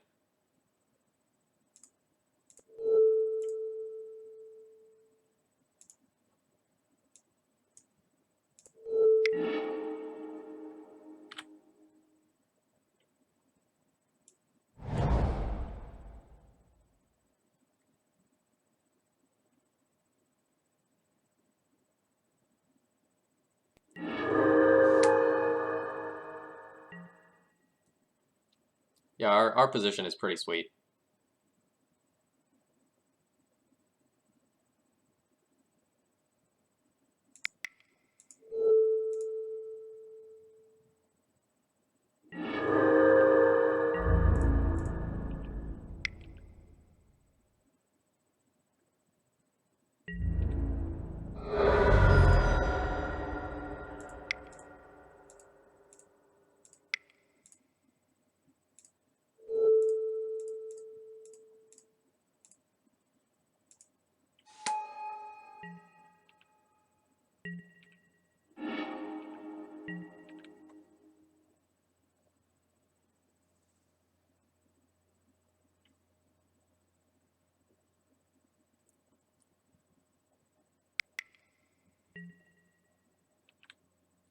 Snapcaster Mage, sure. Swords to Plowshares, yep. You'll swords target Pia and Kieran, and then do it again.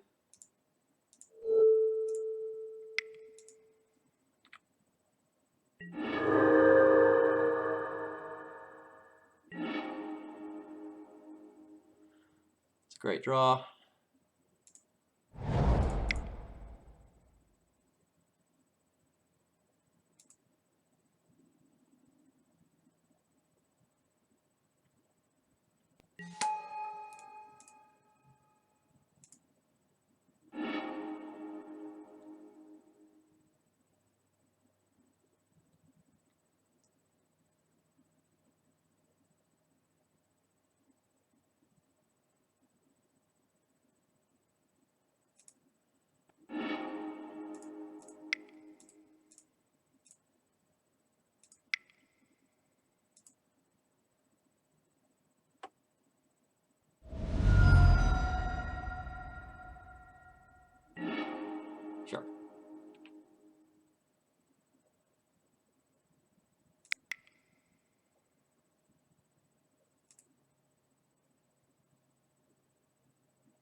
I'm going to play out this Magus in case that they have another Snapcaster Mage that they just want to flash in and try to take the Monarch with. Like, if my opponent, like, randomly Terminuses me, I don't really care about losing the Magus.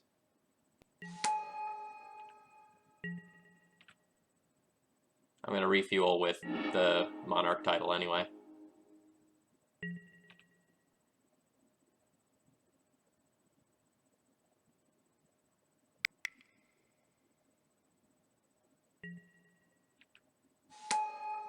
Okay. And concede.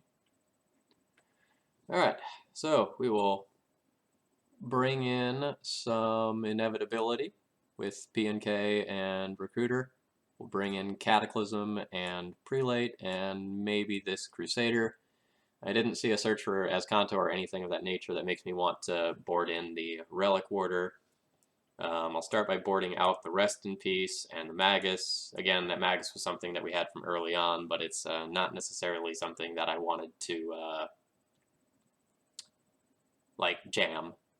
Like, my opponent has too many basics for that to be profitable. After that, I will probably trim some number or even all of my Swords to Plowshares. Even though it was great this game, I don't really like Palace Jailer in this matchup. I think it is a very, very risky card. You know, at any point, if my opponent goes and takes the crown, they just win. Since my opponent showed me multiple copies of Mentor, I will probably go ahead and just keep 2 Swords to Plowshares in the deck. When my opponent is on an Entreat-heavy build, I tend to board them all out.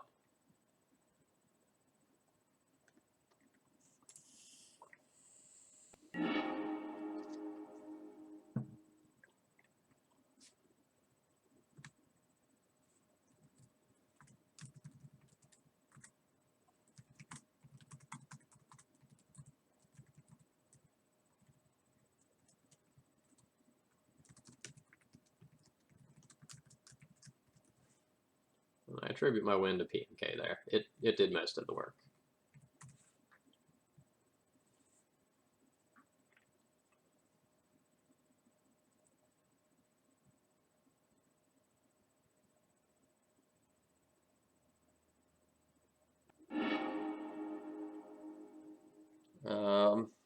His hand is a little action light for my liking, but I don't tend to throw back hands that have Ether Vial in this matchup. Like, the Vial hands are so good.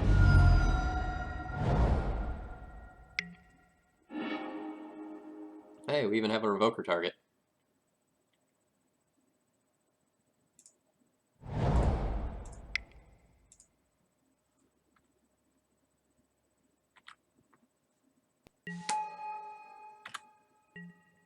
Hello, hello. Thanks for stopping in, Starstreak. Containment Priest. Solid.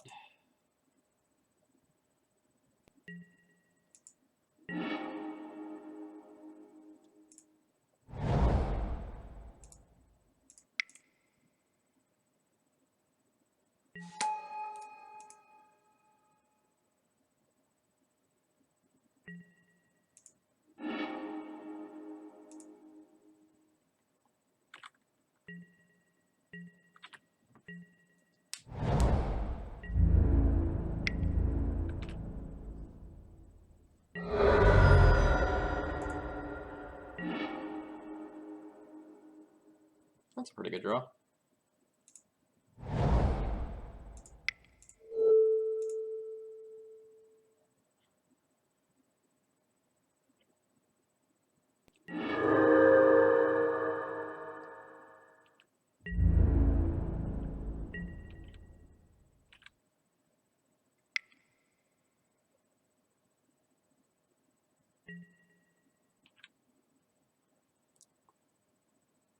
So I intend on putting this Revoker on Soothsaying. I'm not going to do it just yet. I'm going to let my opponent get past their draw step.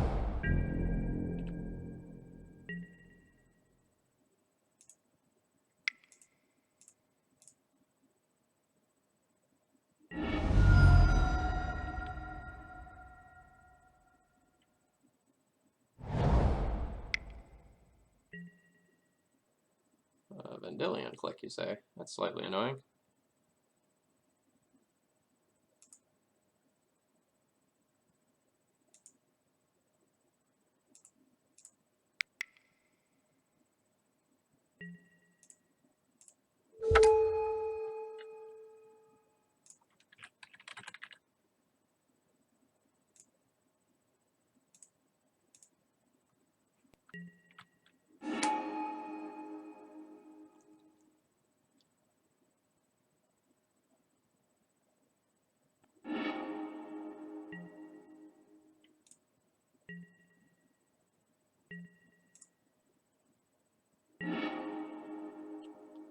Not the greatest draw there.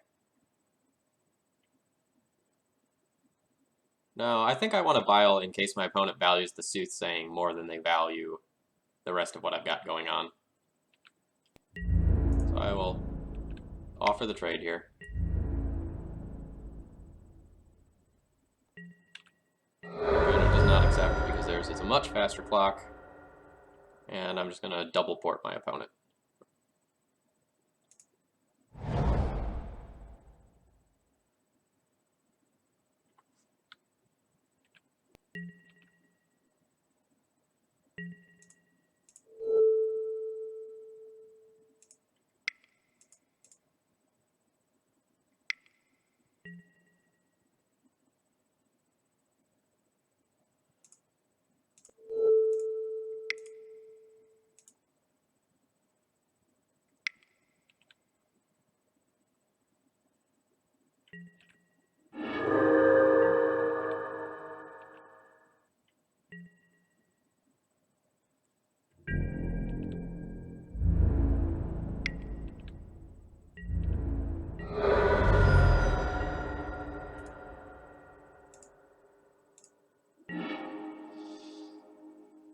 Draws have not been kind here.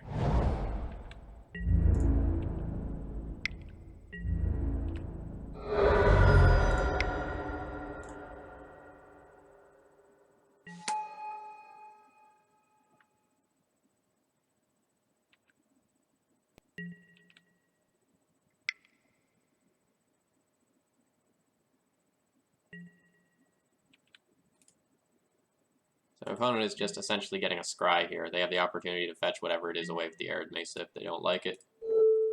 But they do like it.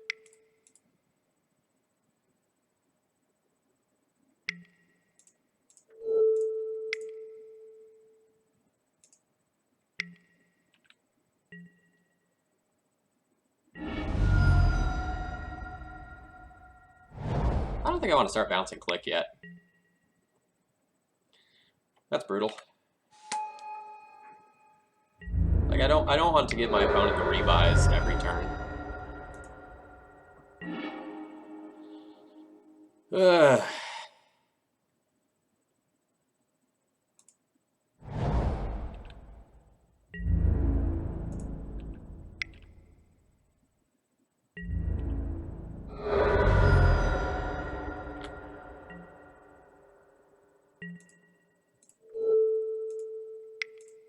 So now I'll go ahead and tap both islands and then bounce the click.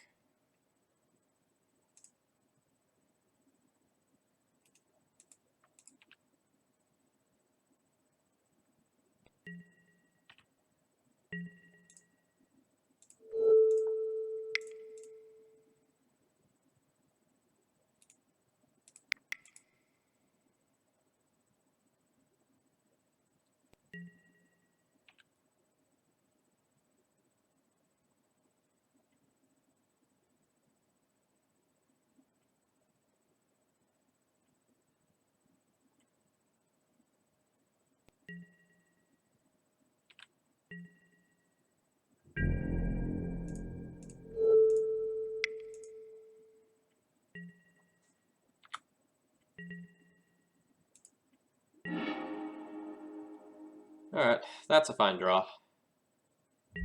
Assuming we don't just get, like, Terminus plus...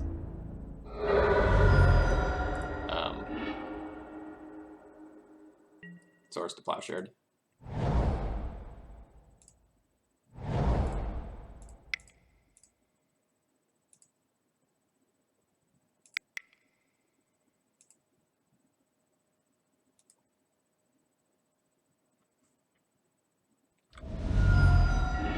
Yep. Alright, so they pitch their click. That's fine.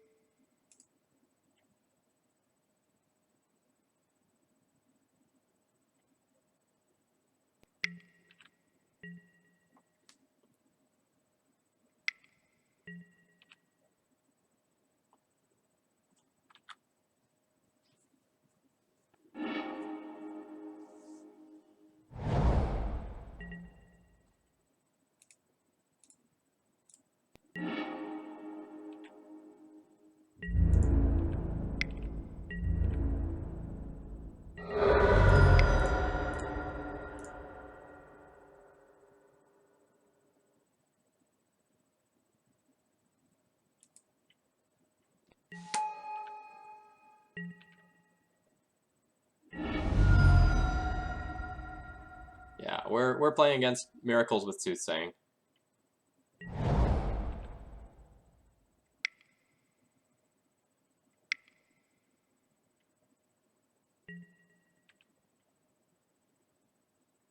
It's not that weird.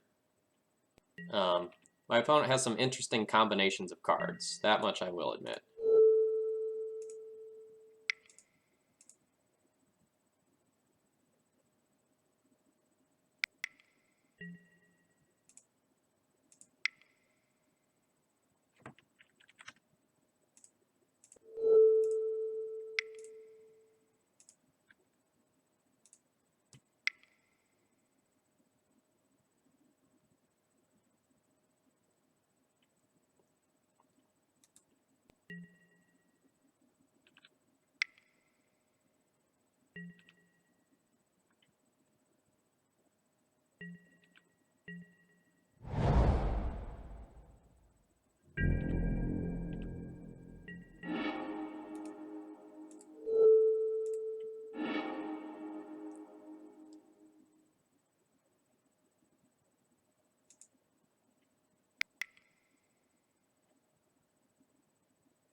Alright, opponent is digging deep here.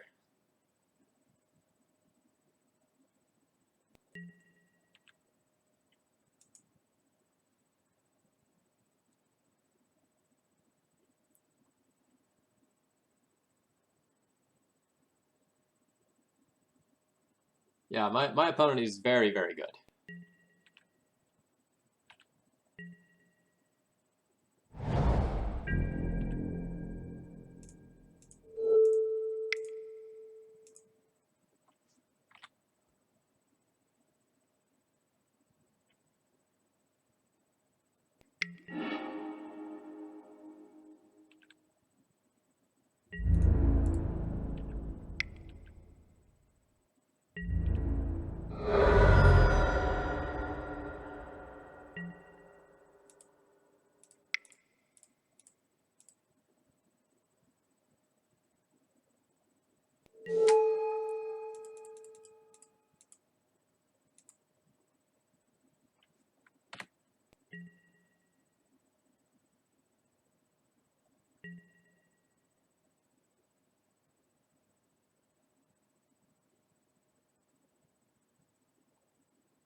Yeah, the fact that I have backup Thalia too is what's really backbreaking. Like I'm keeping my opponent from like easily doing something like Terminus as well.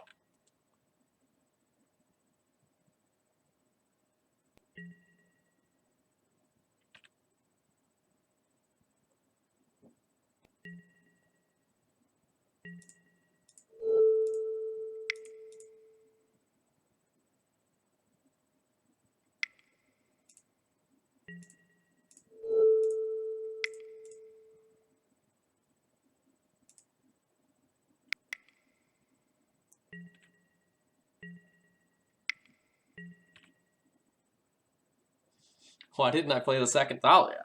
If one Thalia is great, the second Thalia is even better. They'd stack. Alright, so my opponent might get to Terminus here, but I'll bounce the Thalia, redeploy the Thalia, make them answer the Thalia, and then redeploy another Thalia with Caracas back up again.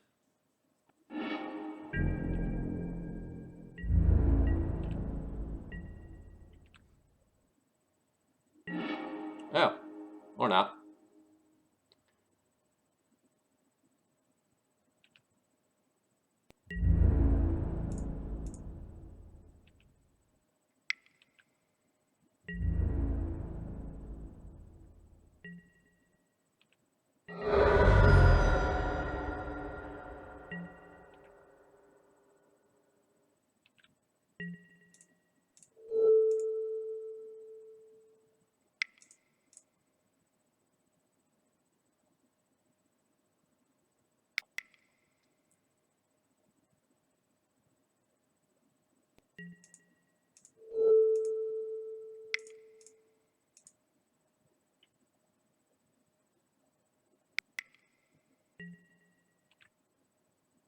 So they can brainstorm in Terminus.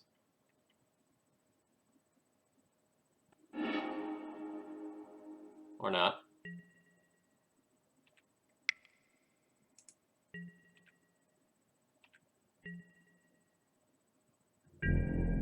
Alright. That was that. Opponent might have gotten a little unlucky there, if I'm being completely honest.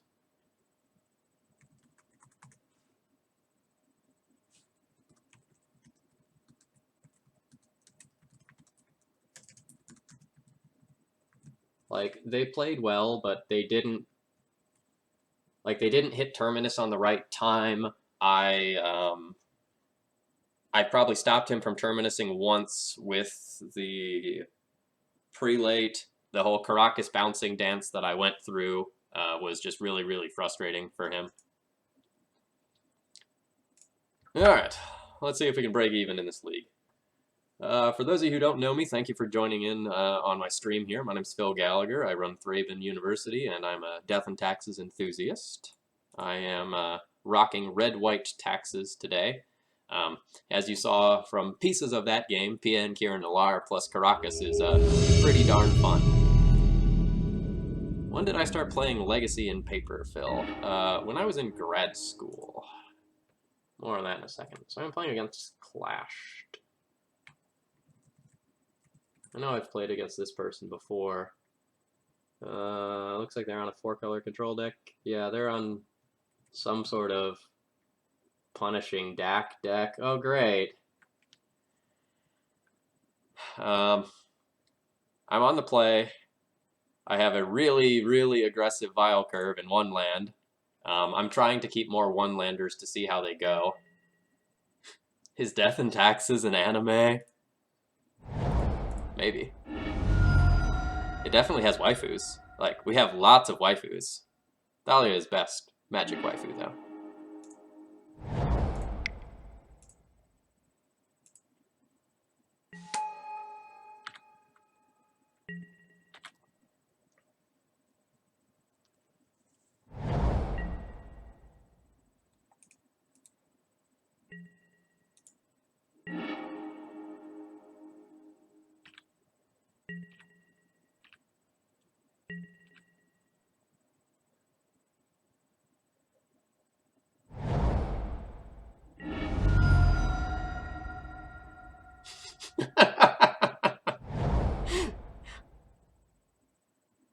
Chat's having a lot of fun now.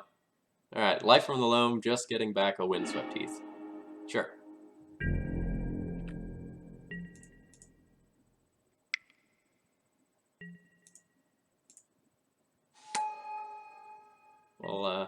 We'll figure out what exactly my opponent is doing in the next couple of turns, but this Thalia is going to be amazing.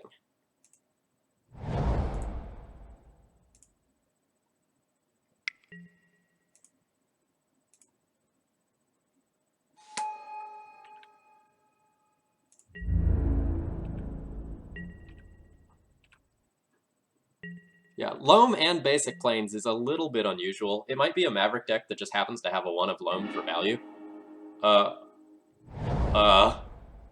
Guys, can you see that? Because my opponent just dredged double Lingering Souls with their Life from the Loam.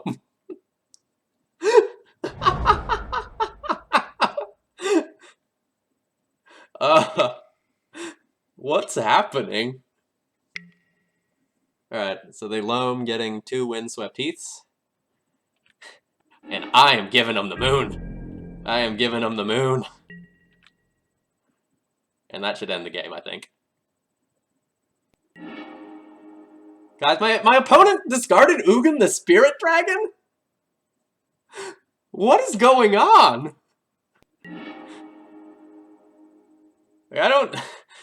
I don't usually freak out about a lot of things that are happening, but I'm kind of confused.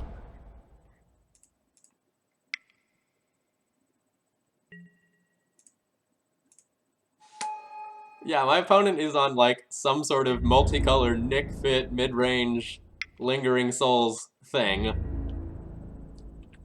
Oh, it's Veteran Bugwalkers. But it's got white too, so it's not Bugwalkers exactly. I'm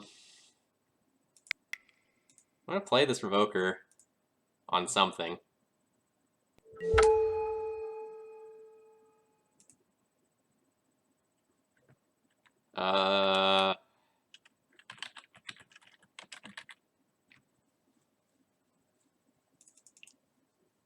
Maybe like my opponent can't really cast anything that matters. So do I name like Mox Diamond or like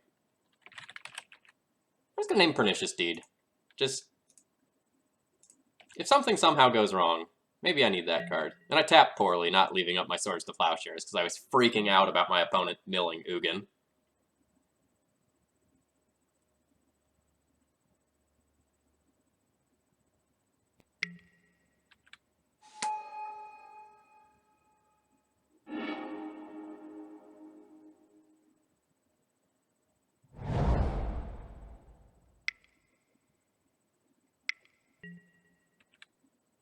Alright, sure.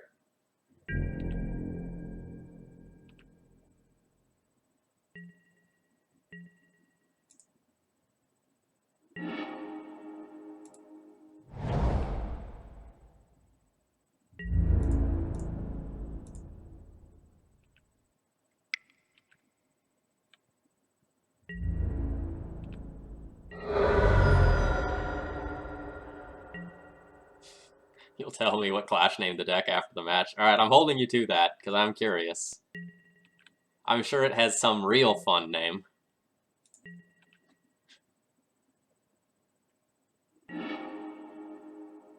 Alright, there's Chalices in here too. Cool. The good news is that my opponent is just dead to my next attack.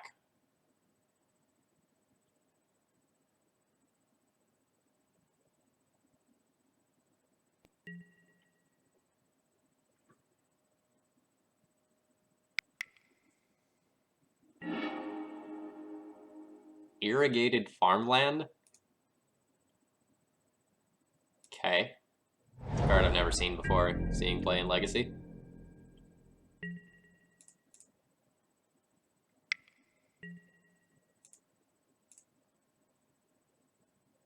This deck is a dank meme. Yeah, this deck is something alright. So my opponent is like 4-color Lingering Souls Loam shenanigans. So these rest in pieces are insane. This relic order might be good enough. Crusader's probably fine. Recruiter, Prelate, Cataclysm are probably fine. I don't really know what I'd name with Prelate, though. I guess 2. I'm going to get rid of these Swords to Plowshares. Those are bad. Jite's probably bad.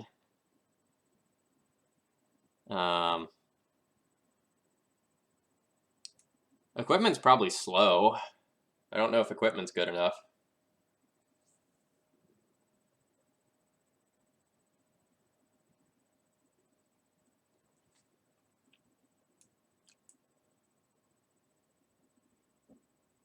Like, I can trim 2 stone forges. And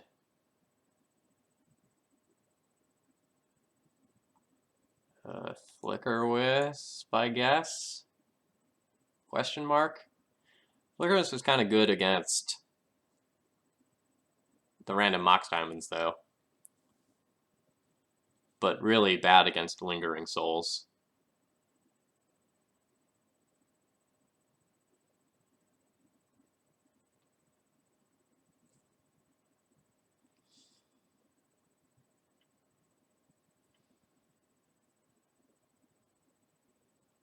Prelate is probably worse than Stoneforge Mystic / Flicker Wisp. So if I put on 2, it stops Loam. That might be true.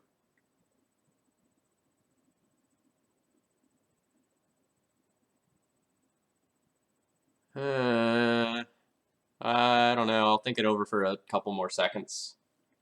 Like, Flicker Wisp was just so bad against Lingering Souls, though. And, like, Sanctum Prelate's good against Lingering Souls, too. Like, if my opponent just mills a bunch but hasn't cast them yet. I'll run Sanctum Prelate for the first game, and then we'll get a little bit more information. Guess I'll update my spreadsheet. I'll just call this NickFit for now.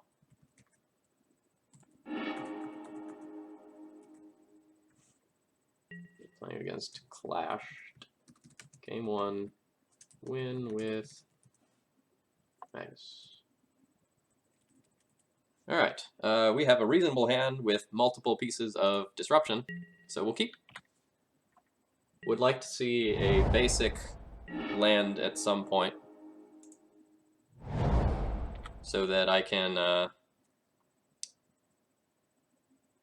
just slam Moonman if I draw it.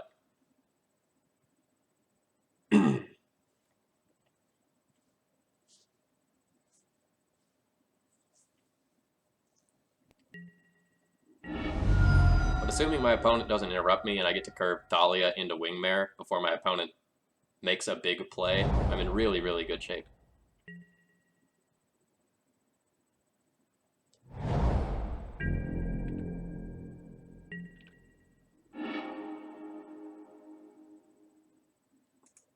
I like Rest in Peace as a draw here. The third copy of the Thalia on the previous turn was not great.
Does my opponent have, like, Veteran Explorer in their deck, too? Did they manage to fit that in there?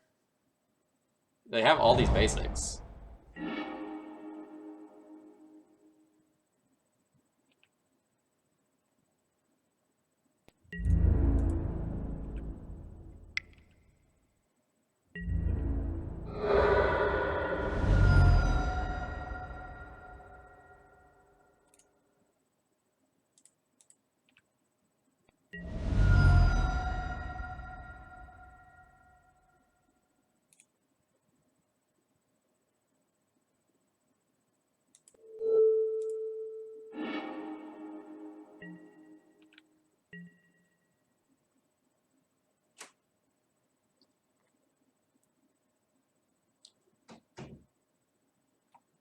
So I can port my opponent or slam this Magus. My opponent's on a 3-turn clock right now, which is probably good enough.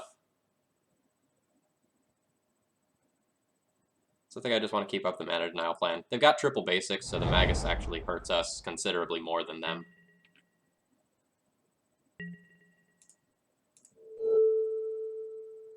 I'm going to port my opponent off of green in the absence of kind of understanding everything that they're doing.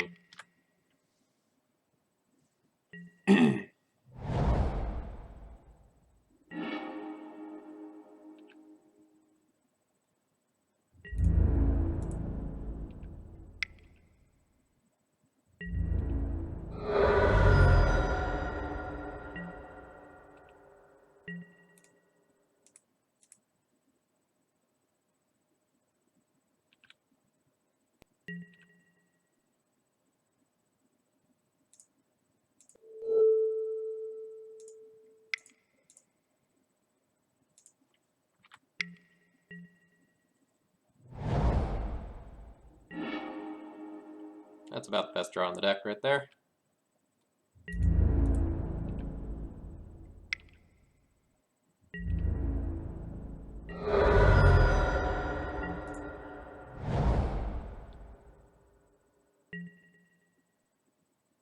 Oh, neat.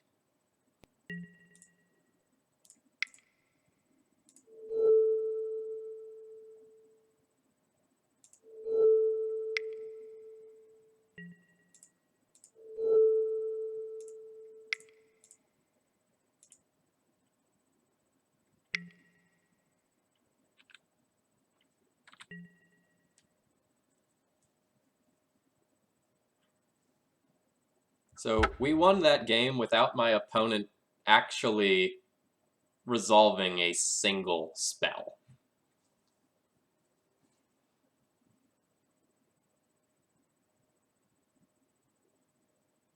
Fat Chocobo, I am using the Latinate pronunciation of that word, which comes from the Latin word prelatus. So that's why I pronounce it like that.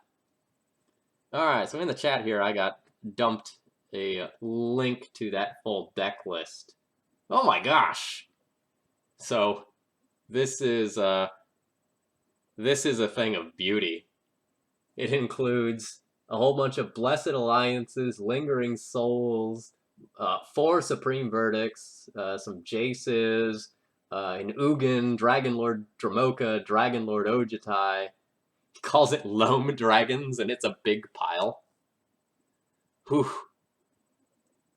Yeah, that deck was special, guys. That deck was really special.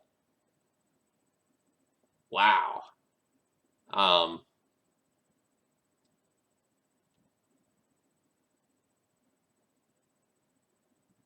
Huh. That was really cool. All right. So we ended this league 3-2. Relatively happy with the deck's performance.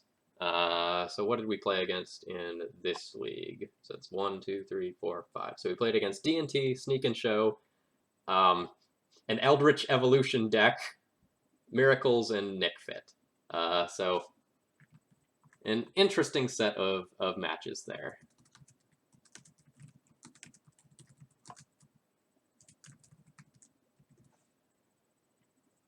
So I thank you all for joining me today on this stream. If you have any questions real quick, go ahead and throw those into the stream. There's a possibility I'll do a third stream tonight after dinner, but I've done 2 today, and I kind of want to do something else other than just Death and Taxes for a little while. You know, as much as I love Death and Taxes, you know, there's a limit to how much I can play it in a day. Did I see the intuitions? Geez, there's intuitions in that deck as well. No, I skimmed over that. So like you can intuition for Loam or Lingering Souls or Supreme Verdict. That's kind of cute. Play Slay the Spire. What is Slay the Spire? Can I like do a command and see what that is? No. Or maybe I have to like put magic card before it. Slay this. Buyer. I don't know what that is. We'll watch other decks too. I've been considering obtaining Red Prison on here because, like, just jamming Magus of the Moon is winning me so many games that I should probably just do that all the time.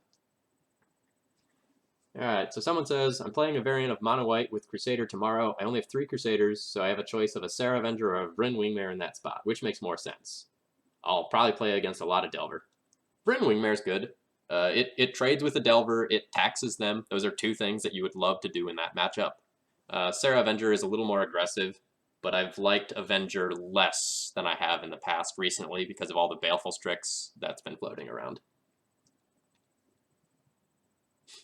Phil, what is the average wind speed velocity of an unladen swallow? Well, somebody already beat me to the answer of African or European, so, like, Born Confused 90 knows what's going on.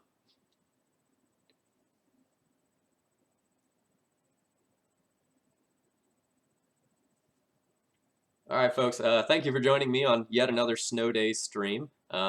It's possible that I will get in a league either tonight or tomorrow afternoon. More generally, I'm thinking about having my regular streams be on Monday and Wednesday nights at about 7 o'clock. That's one of those things that I'm still working on a little bit. Thank you for those of you that have subscribed or followed already. I really do appreciate it. This channel is booming and growing pretty quickly, and I do appreciate your support. I have someone working on emotes and a stream overlay for me, so things will start to look a little bit prettier sometime in the not too distant future. I'm going to go ahead and dump you all to someone else who is currently streaming Legacy. So thank you so much for joining me today. And for those of you that are watching on YouTube, thank you for watching. If you haven't already, feel free to